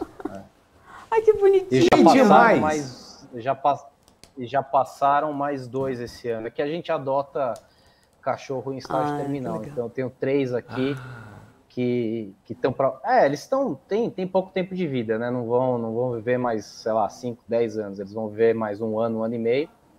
E já tivemos mais 2 esse ano que já se foram. Um acabou ficando pouco tempo aqui, ficou 15 dias. Ele tinha uma doença renal crônica e acabou ficando 15 dias com a gente. A nossa primeira, ela tinha expectativa inicial de vida de 2 meses e acabou ficando com a gente 6 meses. E eu tenho de tudo aqui. Eu tenho de raça, eu tenho sem raça, pequeno, grande, médio, eu tenho de tudo aqui. Então, inclusive, você tem prioridade para conhecer bem, né? Quanto mais eu conheço... exato. Eu sempre brinco aqui em casa de que quanto mais eu conheço as pessoas, mais eu gosto dos meus cachorros. Não é uma frase somos muito dois. De se falada, mas... Somos 2, viu? De falar, somos 2, ô Luiz. Eu sempre falo, por isso eu tenho 8 cachorros e não 8 pessoas aqui em casa. Então, assim... Dão menos trabalho, eu ainda tenho certeza disso. Pra falar... dão muito menos trabalho, são companheiros, não vão me trair jamais. Se eu der comida ou não der, eles vão estar do meu lado do mesmo jeito. E eu acho que isso conecta bastante com o caso de pets, né? Que é um pouco do que está acontecendo com o mercado de animal de estimação no Brasil, né? Acho que é talvez uma questão geracional, né? As pessoas têm visto o animal de estimação mais como quase como um membro da família. E isso traz um mercado de consumo praticamente explosivo para os próximos anos, né? Eu vivo isso diariamente, eu vejo cachorro com guarda-roupa, tem 3, 4, 5, 10 coleiras diferentes, tem roupa para frio, roupa para calor, roupa para meia estação. É um negócio, a alimentação natural... Não vou nem dizer o que a Milka tem. A Débora, ela é maluquinha, entendeu? Porque imagina, assim, não sou. O meu cachorro, o Casper, eu compro muita coisa pra ele. Eu sou, assim, nossa, o que o Casper tem de brinquedo é brincadeira, assim, brinquedo. aí tem enfeite para colocar no pelo, que ele odeia, inclusive, mas eu acho muito fofo, tiro uma foto, mando para minha avó, inclusive um beijo, deve estar assistindo a gente agora. Então, assim, a gente lá em casa, nossa, roupa, mas é que roupa, a sua cachorra não tira, ô Débora? A Milka não tira a roupa? O Casper tira, é impressionante, ele não aguenta. Ela põe a cabecinha, inclusive, assim, ó, pra poder vestir. É só mesmo? Pra você ter ideia. Ela é chique, né? Sua cachorra é chique. Mas vamos lá, então, vamos falar sobre essa Pets, inclusive, vamos entender aí, se a gente vai passar o dia inteiro aqui conversando sobre nossos cachorros, aí vai ter assunto pra render até... Bom, vamos lá, a Pets anda se destacando bastante, né, em alguns pregões aí com fortes altas, inclusive, e aí eu quero, você já mostrou que tem prioridade para poder entender bastante aí sobre a companhia, inclusive, por ser também cliente, mas você acha que ainda tem espaço de compra? A companhia, aliás, esses dias o senhor estava falando que esse seria um ano aí para fazer integração realmente dessas últimas aquisições, né, que a companhia fez. Nessa situação de Pets, inclusive, como que você avalia agora, inclusive, essas últimas aquisições que foram feitas, acabou de comprar, né, aquele tapetinho, aquela marca de tapetinho. Também. Exatamente isso. Né? Então, o que você achou aí dessas aquisições da companhia? Eu acho que, assim, eu venho antes de vir para a Levante, trabalhava no mercado de tecnologia, né, e o mercado de tecnologia gosta muito do termo ecossistema, né, você coloca ecossistema em qualquer pitch de vendas, a empresa vale 2, 3 vezes mais do que ela valia antes, ou plataforma, você colocou plataforma, parece que o negócio é, né, o cérebro do Einstein ali reinventado dentro de uma máquina. No caso de Pets, eu acho que o ecossistema ele funciona muito bem efetivamente, diferentemente de outras empresas que falam muito de ecossistema, mas são mercados que são um pouco mais complicados de você operar com esse ecossistema. O que é o ecossistema da Pets? Né? Vocês têm animal, vocês sabem como funciona. Né? Então, eles têm hoje clínica Ceres, que é a clínica veterinária, como a gente falou no começo, né? Os animais hoje eles aumentaram por conta de mais cuidado, melhor alimentação, aumenta a qualidade de vida, aumenta a expectativa de vida deles também. Ele comprou também recentemente, a Pets também comprou o Cão Cidadão, se não me engano, né? Que é uma empresa que até fiz meu primeiro cachorro, a gente contratou o serviço deles para adestramento, mas não funcionou muito bem. Mas é um tipo de setor que eu normalmente falo o seguinte, você vai no pet shop perto da sua casa, você não sabe o nome do pet shop, mas você sabe que tem um pet shop ali perto, e você vai na Pets e na Cobase, que são as duas grandes marcas de referência.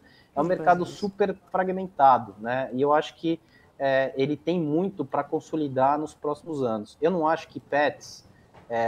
falando de curto prazo, tá? Curto prazo está muito complicado, como você mostrou mesmo na tela, a gente tem Magazine Luiza, essas empresas de varejo, sobe 8, cai 8, sobe 7, cai 5, um negócio meio maluco diariamente. Falando de médio prazo para longo prazo, Pets é uma ação, inclusive, que a gente tem nas nossas carteiras recomendadas para os nossos assinantes, eu acho que é um belíssimo call de médio prazo, tá? Tirando esse momento de curto prazo que é bastante volátil, né? A bolsa está um negócio bem... Eu sou antigo de bolsa, já vi outros movimentos como esse, então não me assusta tanto. Mas acho que para o pessoal que entrou mais recentemente no mercado pode assustar, né? Muita gente, não acabou isso, acabou aquilo. Estava acompanhando o mercado de FII, acompanho o FII também. Para mim, o resumo é a última frase do professor Baroni, né? Calma, gente, não vai acontecer nada de muito fora, muito maluco no setor. Então, eu acho que Pets é um movimento de ecossistema de fato, tá?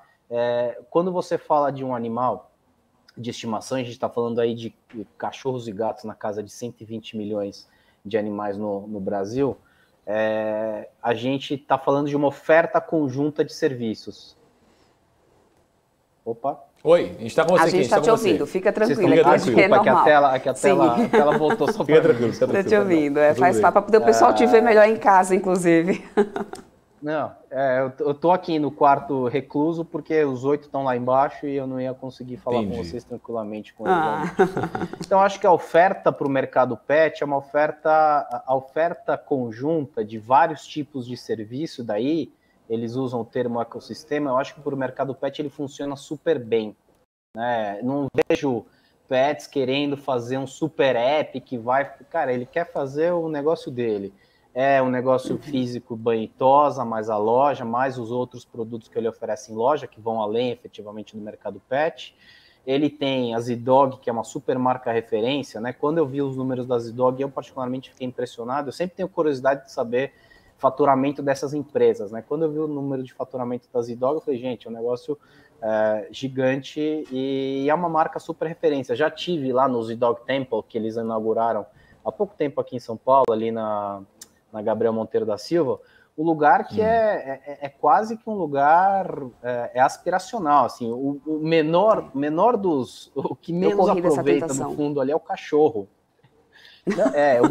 Você tem o bar lá em cima, o cachorro tem, né, movimentação livre pelo lugar todo, mas o lugar é todo temático, então quer dizer, ele está fazendo uma flagship efetivamente, né, então todos esses movimentos, a Petix, eu particularmente não uso o Super Secão porque eu comprava fardos e fardos de tapete e aí acabei optando por uma outra forma de usar aqui em casa. Mas é um mercado também que, hoje em dia, muita gente morando em apartamento, muita gente, eu acho que é uma desmistificação também dentro do mercado, que era, puxa, cachorro grande não é apartamento. As pessoas cada vez mais estão entendendo que cachorro grande também cabe em apartamento, então é mais gente potencialmente tendo cachorro em apartamento de 50, 60, 70 metros, mais gente consumindo tapete, de novo, um mercado super fragmentado, né? Eu costumo falar que eles são quase que front-runners, né? No mercado de tecnologia se fala muito de front-runner, né? O cara que sai na frente, aquele cara que efetivamente consegue capturar as melhores oportunidades do mercado. Eu acho que eles estão nessa posição hoje em dia. Tá? Para mim, é o único veículo na bolsa, obviamente, né, que a gente consegue fazer investimento em mercado de animal doméstico, mas, de qualquer forma, a gente não está nem no começo de consolidação e de crescimento do mercado aqui. Se a gente falar de São Paulo, por exemplo, São Paulo tem 3 ou 4 hospitais de referência. Se a gente for falar de Estados Unidos tem mais de 700 hospitais de referência de animal de estimação. Aqui a gente ainda está, assim, engatinhando nisso, né? O pessoal está colocando o pé na água, está percebendo que a água é super quente. Eu, particularmente, já pensei em abrir um negócio de animal de estimação, porque, assim, eu tenho um Instagram de cachorro, não tenho redes sociais, só tenho o meu Instagram dos meus cachorros. Know-how você tem, né? Know-how, exatamente. E eu acho que é uma coisa interessante isso que você tá falando, porque se a gente, sei lá, 10, 15 anos atrás, né, o cachorro comia ali o resto do almoço, hoje a preocupação é completamente diferente. Então, você tem mercados e nichos de mercado se formando dentro desse grande mercado de animal de estimação, que é um negócio boçal. Eu arrisco a dizer que é boçal o que tem por vir aí pela frente. Não estou falando de 1 ano, 2 anos, eu estou falando de um mercado que nos próximos 10 anos vai ver um crescimento quase que vertiginoso, eu não tenho a menor dúvida disso. Se a gente pegar o momento econômico do país, que é bastante delicado, é um mercado que continua resiliente, ele continua ali com uma característica, é o que eu chamava lá em 2010 de carteira do apocalipse, né? Era Ambev, Pão de Açúcar, Souza Cruz e Ipiranga. Eu ia continuar andando de carro, provavelmente, eu ia fumar mais, porque o mercado, o mundo estava acabando, eu ia continuar consumindo produtos básicos, né, bens de não discricionários, e eu ia provavelmente beber mais. Então era a minha carteirinha do apocalipse. Eu acho que você pode colocar pets hoje num mercado desse tipo, ultra defensivo para momentos econômicos. Por quê? Porque as pessoas vão continuar gastando e elas, à medida que a pessoa começa a dar uma ração, a gente tinha, sei lá, 20 marcas de ração há 20 anos atrás, hoje você tem mais de 40 marcas, tem a Premium, tem a Super Premium, tem a Super Premium, tem a alimentação natural, e a Pets está percebendo todos os movimentos. Por isso que eu acho que esse ecossistema que ela está montando hoje vai trazer uma série de benefícios no médio prazo. E um ponto que você tocou foi muito importante, integração. Eu tenho experiência também, eu já trabalhei em empresa, trabalhei numa empresa muito grande que hoje está passando por uma série de dificuldades, que é a GE, né? Eu trabalhei na parte de finanças para negócios dentro da GE. A GE, na divisão que eu trabalhava, tinha 4 ERPs rodando em paralelo. Ou seja, eu tinha um na Venezuela, um no Brasil, um na Argentina e um no México. Era uma confusão, eu não sabia margem, eu não sabia preço, eu não sabia volume. Então, essa parte de integração, eu acho que ela é quase que vital para o cara ter uma visibilidade efetivamente boa da operação dele. Então, não me espanta e, na verdade, eu acho que é um movimento super sadio se preocupar. Faz aquisição, mas tem que ter uma preocupação grande também de integração. Um caso que faz isso muito bem, que não tem nada a ver com o setor, mas é no setor de saúde, que também é um mercado que faz muita aquisição, é o pessoal da Hapvida. A Hapvida, uma das primeiras coisas que eles fazem quando fazem uma aquisição é integrar dentro do sistema deles. Isso daí, gente, tem um valor inestimável. De novo, trazendo um pouco da minha experiência em mercado de tecnologia, isso daí tem um valor quase que inestimável. Perdão, gente, estou falando demais aqui sem parar. Imagina, você já deixou... Tranquilo. Inclusive, quero saber o Instagram do cachorro. Fala o arroba aí. Essa é uma das coisas. É complicado, porque eu comecei com um, aí veio o segundo, é Gaudí_Batló, _A de azeitona, _P de paçoca, _Whippet. Eu tenho 3 Whippets. Pera aí. Alô, social media do Brasil. Vamos lá, vamos dar aqui uma consultoria. Calma aí. De mídia, eu não sou. Pera. Anota. Arroba Gaudí, que é uma homenagem ao arquiteto espanhol Gaudí, né? Eu tenho origem espanhola, não tem relação, meu pai é basco, mas o arquiteto é catalão, e eu tinha voltado de uma viagem para Barcelona e a gente pegou o Gaudí. É Gaudí _ né, o underline, Batló, que é Batllo, que é uma obra de Gaudí. A gente nomeou o Batló de Batló porque ele veio depois do Gaudí. Chique, hein? E aí você deve achar o resto porque só deve ter a gente ali. E os outros têm nomes né, normais. O terceiro é a azeitona, o cachorro resgatado, que é um ponto interessante da Pets também, que eu acho que ela percebeu já com alguma antecipação isso. Ela deixou de vender filhote nas lojas. Tá?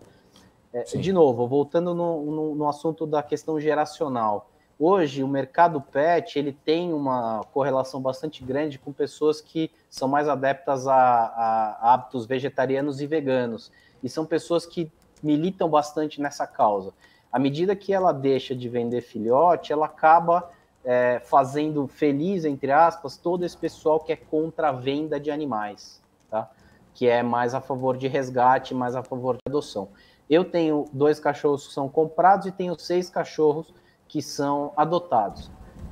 Eu não tenho nada contra criador de cachorro. Acho que o Brasil não tem leis muito duras contra criadores que não são responsáveis. Mas a Pets percebe esse movimento lá atrás e fala, não vou mais vender filhotes. Filhote dava uma margem boa, dava. Eles têm nas lojas justamente a adoção, né, de animais. Ponto de adoção, exatamente. Exato. Então eu acho que os movimentos que eles têm feito são muito interessantes em todos os aspectos, tá? Tanto nos aspectos mais abstratos, desses que eu estou comentando, que são talvez mais geracionais, e nos aspectos de negócio, efetivamente, comprando empresas que vão fortalecer o que eu acho particularmente que é efetivamente um ecossistema de serviço para quem é dono de animal de estimação.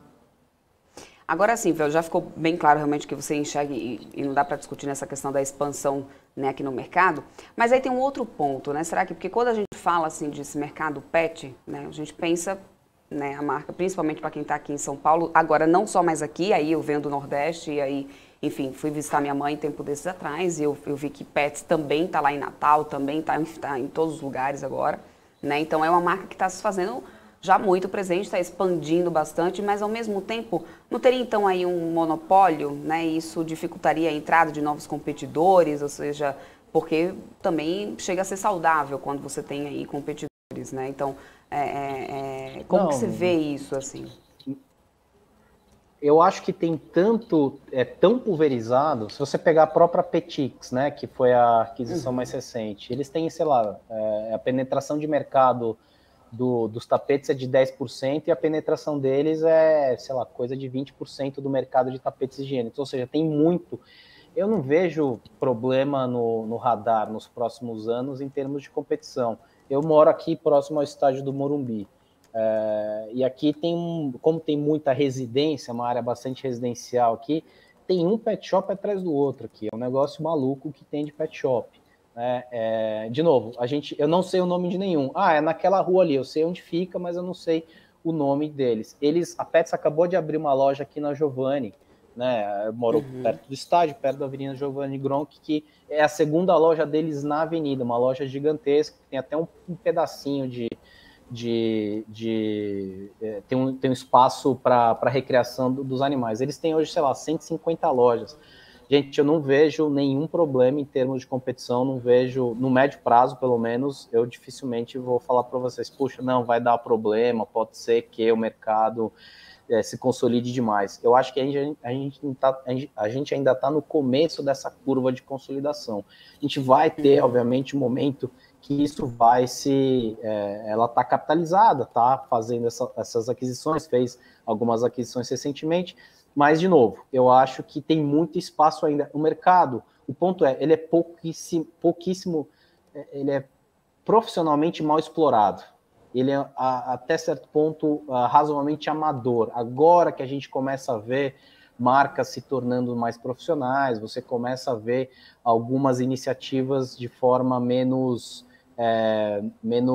caseira, digamos, né? Então, tem gente começando, por exemplo, ainda de forma bastante rudimentar, a fazer decoração para festa de cachorro. Existe isso, gente. Tem lugar que aluga salão para fazer festa de cachorro. O cara faz bolo, faz decoração, igual festa de criança temático, tem gente que está começando a fazer isso.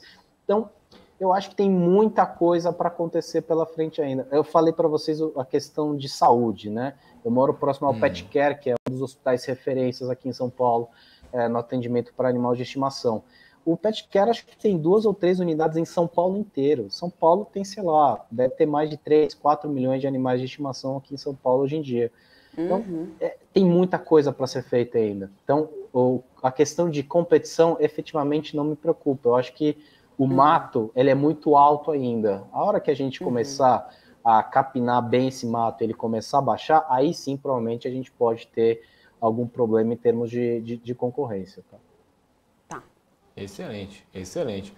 Inclusive, viu, Luiz, queria te perguntar se a gente pode colocar aqui, o pessoal da produção aqui achou o Instagram, acharam super legal no final. Pode colocar. Sensacional. Então, no fim, vamos colocar aí pra galera... já colocamos, então. Já colocamos. Isso, Olha aí. Ah lá, maravilhoso, hein?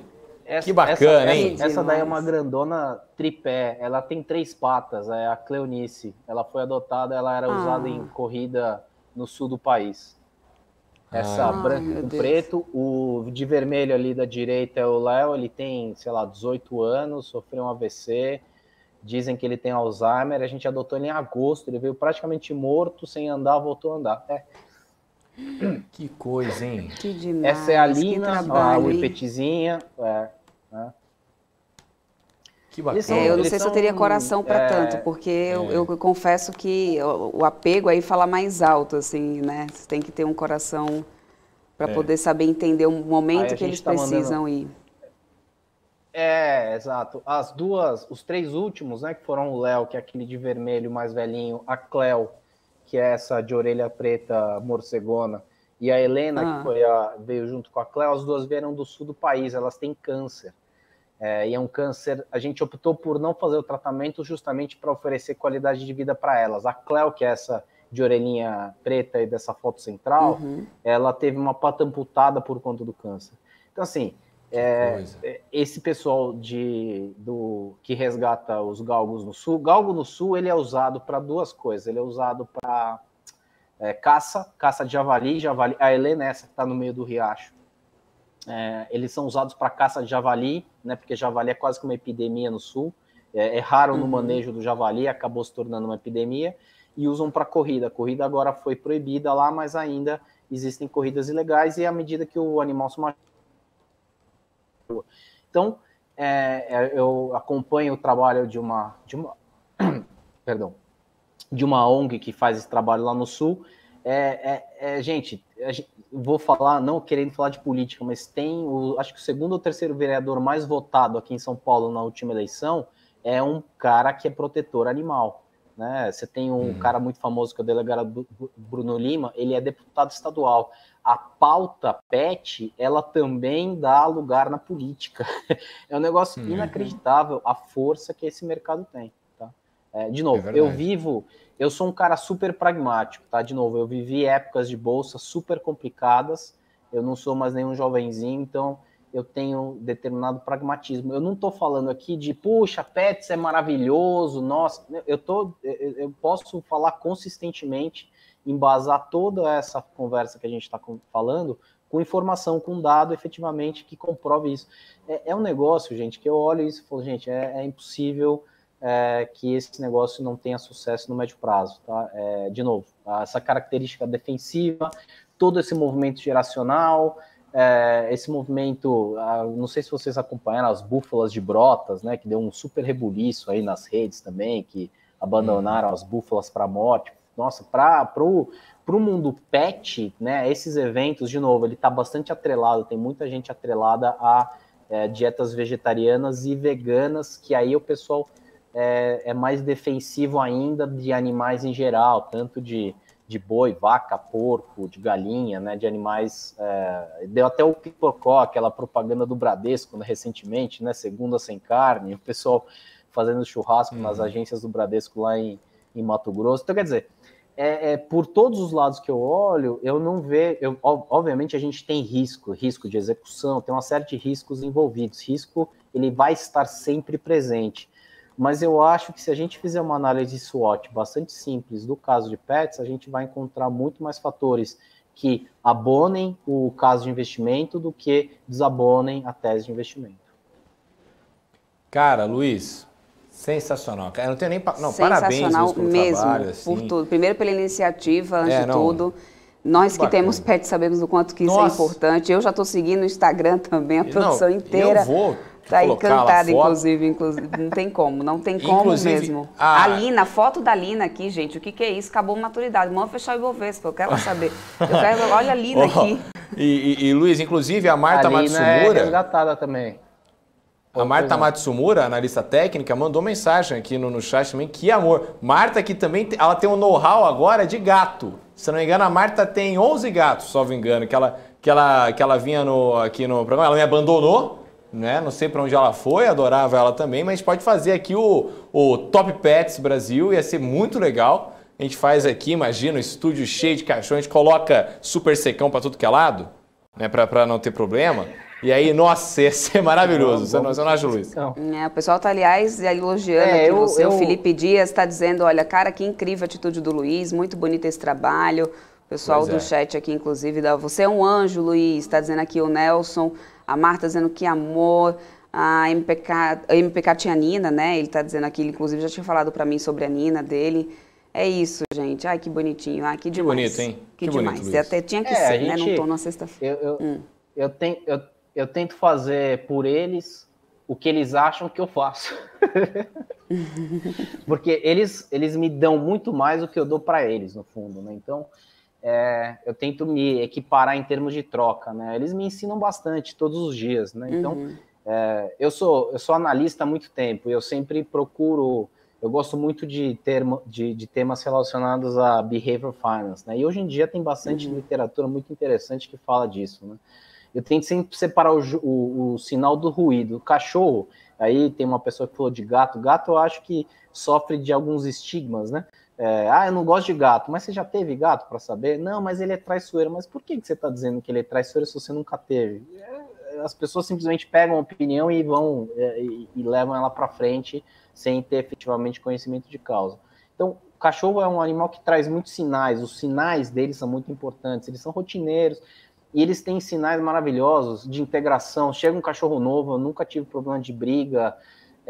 Eles acolhem uns aos outros, independentemente de cor, de raça, de tamanho, não tem nenhum tipo de distinção entre eles. Eu acho que isso é uma das coisas, e é por isso também um dos motivos que o mercado não para de crescer, porque eu converso com muita gente que tem animal, que não tem animal, e uma coisa que todo mundo fala é isso: animal, ele tem uma pureza, que é uma pureza que se mantém pro resto da vida, né? Uma pureza, dizem estudos que animais têm capacidade cognitiva de uma criança de 2 anos. O problema é que a criança de 2 anos vai virar um cara de 40, tipo eu, vai fazer um monte de besteira ao longo da vida. Eles vão travar ali na idade de 2 anos e vão continuar com aquela capacidade cognitiva. Entendeu? Então, assim, falei bastante de cachorro, mas, de novo, pois não, fica à vontade. Não, eu tinha até uma pergunta, né? Porque me fez muito pensar aqui sobre o mindset que você adota, então, para investimento. Né? Porque você, obviamente, por conta desse trabalho maravilhoso, você tem uma noção muito madura, por exemplo, do fim de um ciclo. Né? Uma noção muito bonita mesmo de um fim de um ciclo, uma noção muito profunda disso. Como é que você leva isso para os seus investimentos? Para a sua carteira, para na hora de determinar uma ação, e principalmente a profundidade dela, se não está na hora, né, se já acabou o ciclo dela, se não é, porque, poxa, você vai saber, por exemplo, time the market, né, que é igual o Howard Marks fala, né, achar o tempo, o ciclo do mercado, de uma maneira muito diferente, muito mais madura do que o resto, não é mesmo? Eu acho que assim, eu comecei na Bolsa em setembro de 2008, dia 2 ou 3 de setembro, e dia 15, Lehman Brothers, Circuit Breaker, eu olhando e falando, gente, o que está acontecendo, né? O mundo está acabando e eu acabei de vir para a Bolsa. Então eu fui meio que talhado nesse de mercado que derretia, né? Peguei muitos ciclos.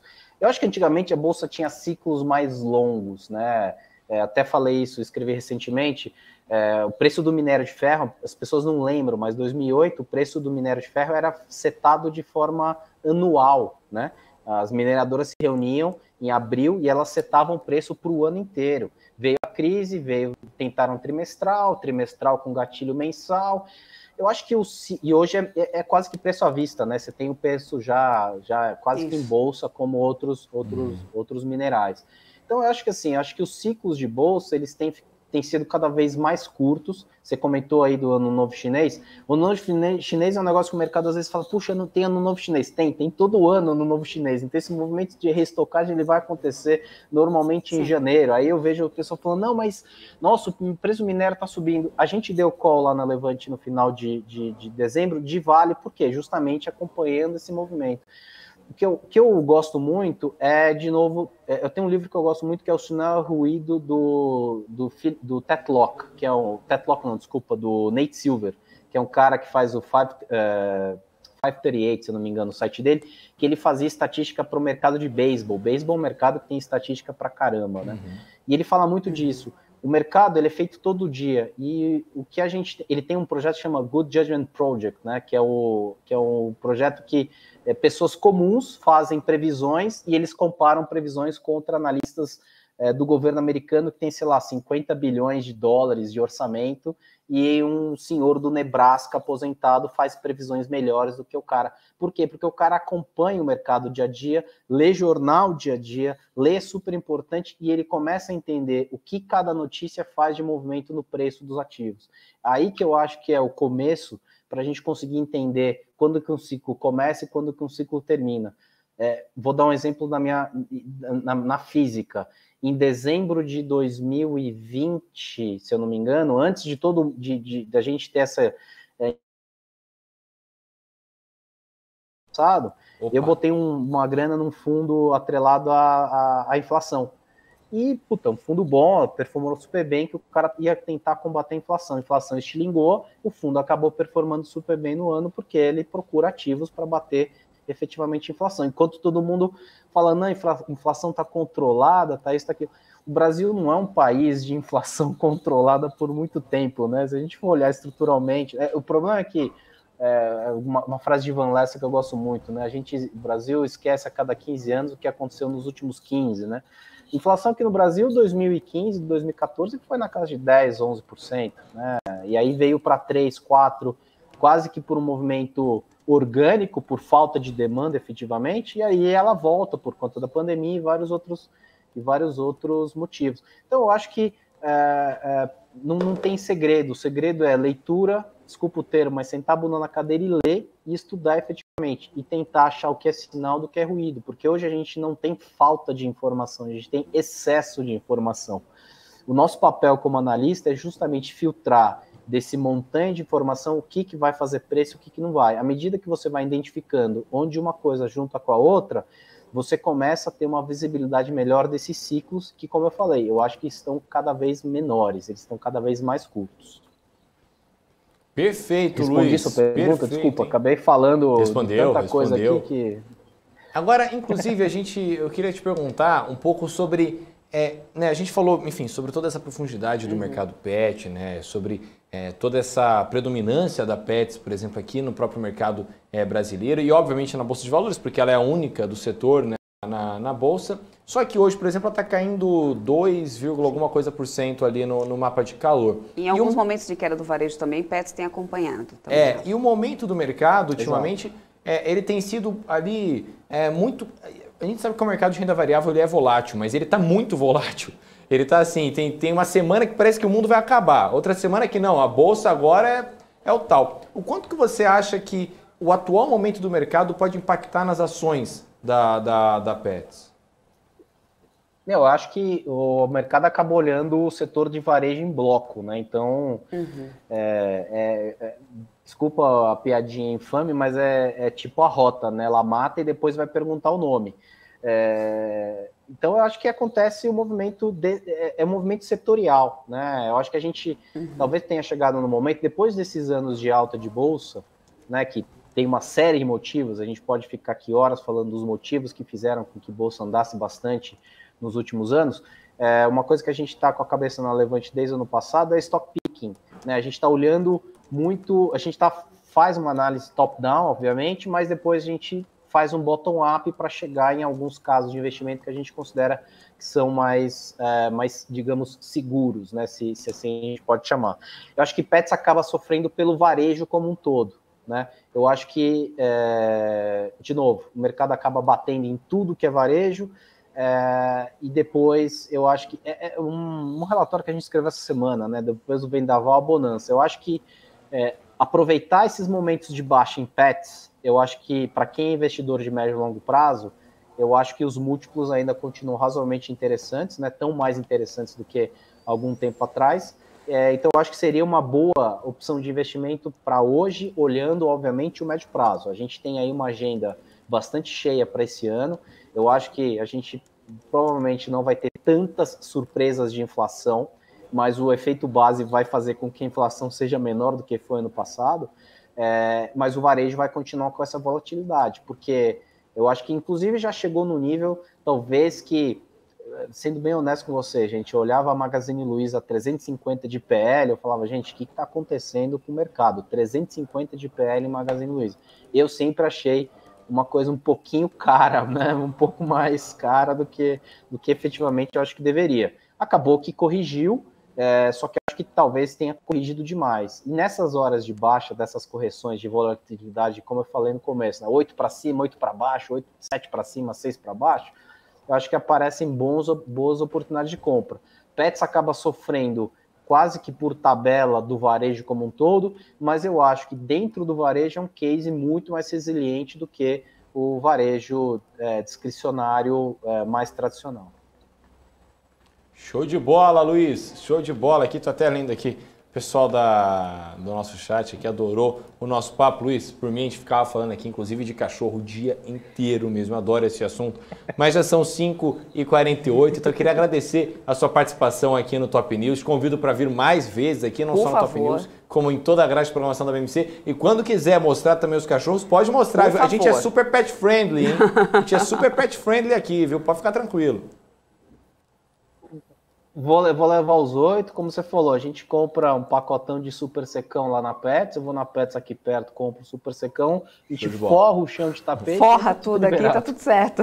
Excelente. Não, a gente passa aqui reto aqui, eu não sei se a administração do prédio permite, mas a gente tem aqui um outro portão aqui, a gente abre aqui, que é o portão geralmente para coisa de caminhão, a gente coloca tudo no caminhão e a gente já vai jogando tudo para dentro aqui, entendeu? Os Você cachorros, juntar eles vêm... com o caramelo do diretor lá, que exato, é bem caprichado nas artes, o seu caramelo, aí vai junta, dar certo. Aí junta todo a mundo. Milka, que tem muito tamanho, que é uma chihuahua. Aí junta a chihuahua da Debs, o meu shih tzu, né, o Lulu da Pomerânia do diretor, e aí, né, a gente faz a festa aqui na BMC, tá certo, Luiz? O dia pet friendly aqui, a gente já tá voltando, inclusive, para fixar esse dia aqui. Então, Luiz, muito obrigada mesmo pela tua participação, foi ótimo. Eu só queria que você deixasse aqui suas considerações. Não, imagina, a gente queria que você deixasse aqui suas considerações, inclusive, né, para o pessoal que está assistindo a gente, né, aliás, porque você, como a gente já disse aqui, tem mais do que propriedade para poder falar sobre o assunto. Né? Então, que a gente fica aqui todo o espaço para que você faça todas as suas recomendações, inclusive para o pessoal, para quem gosta de investir em pets, inclusive, né, o que pode deixar aí no radar, já que também é uma especialidade sua aí nesse case. Não, eu acho que, de novo, gente, eu tô... a parte da minha vida com os cachorros, eu acho que, usando o meu pragmatismo, né, de experiências anteriores de mercado, eu continuo muito convicto no call de pets, tá? De novo, o curto prazo, ele vai ser super... A gente tem que entender que esses momentos de volatilidade de bolsa, eles passam, né? Em algum momento, o fluxo vira e aí a gente começa a ter momentos mais estáveis. O ano tem uma agenda muito cheia, continuo achando o caso de investimento super resiliente e bastante defensivo em relação a ciclos econômicos, né? Você falou um pouco de ciclo, eu acho que continua sendo... Eu colocaria na minha carteira do Apocalipse daqui para frente, substituiria a Souza Cruz, que não tem mais capital aberto, colocaria a Pets no lugar. Eu acho que continua sendo uma ótima opção de investimento para quem está mirando médio e longo prazo de novo. É um mercado em consolidação, mas não acreditem que essa consolidação virá em 1 ano ou 2 anos. É um mercado que ele vai levar um pouco mais de tempo para consolidar, mas momentos como esse abrem janelas de oportunidades super interessantes para quem quiser e gostar do call de pets, e na verdade, é o único veículo que a gente tem na bolsa, né? Então, se eu conseguir convencer as pessoas de que é um mercado exponencial para os próximos anos, a gente junta com o preço de tela, a gente chega numa conclusão de que, em determinado momento, a gente pode entrar razoavelmente pesado dentro do papel, porque eu acho que em alguns anos, como investimento, não como especulação, tá? A especulação, obviamente, dá para fazer toda semana, análise técnica e tudo mais. Mas eu acho que, como investimento de médio e longo prazo, eu acho que é um call que vale ali um peso dentro de uma carteira de investimento dos investidores. E no meu último trabalho, antes da Levante, eu consegui implementar a licença paternidade. Eu convenci o pessoal a liberar 2 ou 3 dias de licença paternidade. Inclusive, tem várias empresas fazendo isso. O Vivo fez isso. A Vivo está olhando muito para o mercado pet. Também tem várias empresas olhando para o mercado pet. Por quê? Porque é um mercado que vai crescer e os caras estão dando 2, 3 dias de licença para quem adotar um cachorro. Ó, que legal! Gosto muito da... Alô, BMC, hein? Licença paternidade. Eu gostei muito da ideia, viu, Luiz? Eu vou levar aqui para os nossos diretores. Demais. Sensacional, Não vou mandar muito pro RH, porque eu tenho medo de ser demitido, né? Mas a gente vai firme nessa. Eu gostei da ideia. Gostei da licença que o diretor até olhou para mim aqui, já fez assim, ó, que esse aqui é o fim do... Gente, brincadeira, não, ele... Parece bobeira. Não, parece bobeira, mas faz uma imensa diferença. São esses os sinais. Esses são os sinais que eu estava comentando de ruído, né? Você vê a Pets fazendo esses vários movimentos, comprou o Z-Dog, comprou o Cão Cidadão, comprou a Petix agora recentemente. Você vê outras empresas começando a oferecer serviços também para pet, você vê um monte de restaurante oferecendo pet friendly, você vê shopping, você vê... Gente, exato, é um negócio que esses são os pequenos sinais que, se a gente for olhá-los individualmente, eles podem não nos dizer absolutamente nada, mas se você colocar todos eles numa linha do tempo, você vai perceber que todos eles estão indo para o mesmo lugar, que é a consolidação do mercado, a maturação desse mercado e a resiliência que as pessoas gastam muito dinheiro. Eu não consigo gastar muito dinheiro porque eu tenho 8, mas quem tem 1, 2... os caras têm 10 coleiras, 15 coleiras diferentes, uma coleira para o frio, uma coleira para o calor. É um negócio, gente, a alimentação natural, a minha ração, a ração que eu compro aqui, custa R$400 por mês. A BRF, ela saiu de 0% no mercado de ração para 10% no mercado de ração no Brasil em questão de 2 semanas fazendo 2 aquisições. Então, quer dizer, a ração custa R$400, 15 quilos de ração. É um dinheirão. Um monte de gente fazendo alimentação natural, manda congelado. Sabe essas marmitinhas que a pessoa compra por mês? Sim, tem gente fazendo que a Milka também come. Aí, tá vendo? O bom é que a gente dá a ideia e comprova efetivamente com o consumidor. É o que a Milka come, isso mesmo.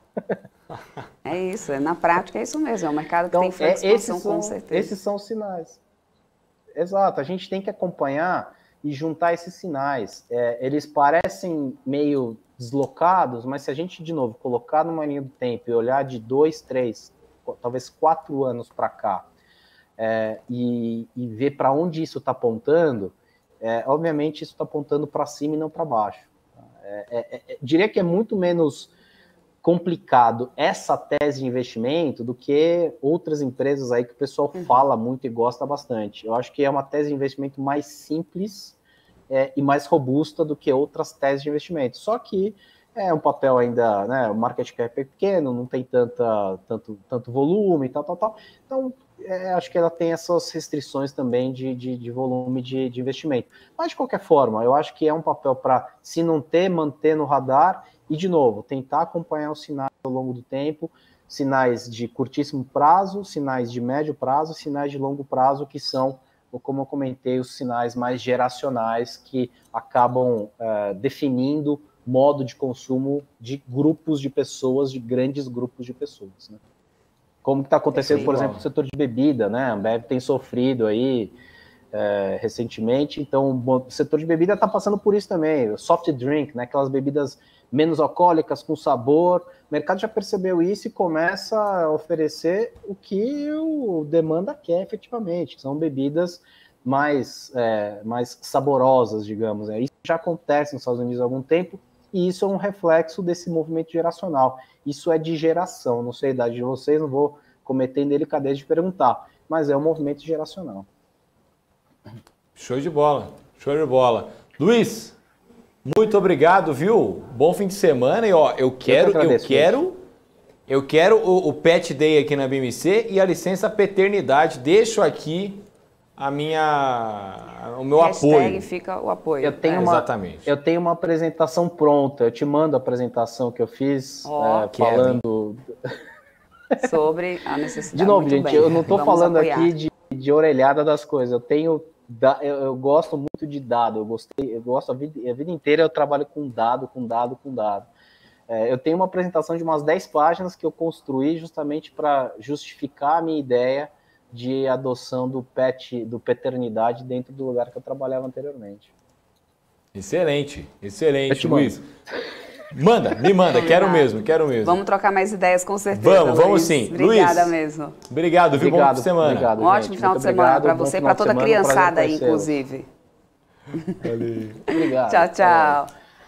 Rafa, vamos lá, atualizando esse mercado, faltam menos de 3 minutos para a gente fechar esse BOV, 0,64% de queda para o Ibovespa, que vai nos 111.892 pontos, descolou lá de fora dos Estados Unidos, no final das contas a Bolsa Americana lá está fechando aqui numa alta, Dow Jones alta de 1,5%, S&P 500 subindo 2,3%, Nasdaq subindo quase 3%, 2,95%. No dólar por aqui, no dólar futuro, né, o dólar à vista já fechou em 5,39, dólar futuro a 5,38, queda de 0,53 para o dólar. Bom, Magazine Luiza, quem vai liderando as perdas aqui hoje, formando aqui um bloco de varejo, tem Natura, Amer 3 também, né, Alpa 4, que vem aparecendo aqui nessas quedas. Nas commodities, apesar da gente ter cotação positiva do petróleo, Petrobras deu uma virada, inclusive, com toda essa história também da Braskem, aí Petro 4, queda ali de 4,03%, PET 3, 3,22%. Olhando aqui para as altas, Braskem, depois dessa notícia, foi Braskem que ficou em alta, 7,5%, Cielo, depois de seguida, 6,51%. E aí a gente vem com os papéis de saúde, Apvida, Intermédica, inclusive B3 subindo 1,94%. Né? Papéis também do setor de elétrica, o Elet 6, Elet 3, depois aquela notícia, né, inclusive dos reservatórios aí em recuperação já no mês de fevereiro, então Equatorial, Copel, né, todas essas outras companhias aqui vem numa alta hoje. Assim a gente vai encerrando esse mercado que teve jeito, viu, Rafa? Deu uma realizadinha aí, mas depois de tantos dias aí de alta, né, Rafa? Até ok, né? Exatamente. Nada tão agressivo. A música do Ibovespa, né? Qual que é a música hoje, Rafa? Não tem como ser outra, né? É gringa, hein? É gringa. É Who Let the Dogs Out. Uf. Né? Então aí, né, o mercado em queda de 0,6% aí, né? Aí com... como diria Gil do Vigor, da época do BBB, umas cachorradas acontecendo. Com essa cachorrada toda, a gente vai encerrando aqui essa programação ao vivo da BMC por hoje, viu, gente? Tem final de semana chegando por aí. É sexta-feira, então se é sexta-feira, vamos sextar, porque no final das contas isso também, né, é bom acontecer de vez em quando, pelo menos às sextas-feiras. Gente, olha só, segunda-feira a gente está de volta ao vivo com muito mais notícias para você do mercado financeiro, o mercado aqui em tempo real para todos vocês, com Rafael Lara, Paula Moraes, com a Isabela Takaki, todo mundo aqui para poder trazer notícias para todos vocês. Quero agradecer muito pela audiência aqui toda essa semana, todo mundo que se inscreveu no nosso canal, todo mundo que compartilhou, deixou o like aqui pra gente. Muito obrigada, vai curtir o final de semana também, aproveite com moderação, é importante. E segunda-feira eu quero ver todo mundo aqui, né, João? O MPK tá cobrando a imitação, hein? Imitação? Você quer o quê? Que o Bolsonaro te mande um tchau? A galera aqui não brinca, não. MPK, um forte abraço pra você, pra todo mundo de casa aí, o Helder, o Samir e o Thiago aí, tá ok? Forte abraço aí pra você, tá ok? É isso, boa sexta. Tchau, pessoal, até segunda. Tchau, tchau.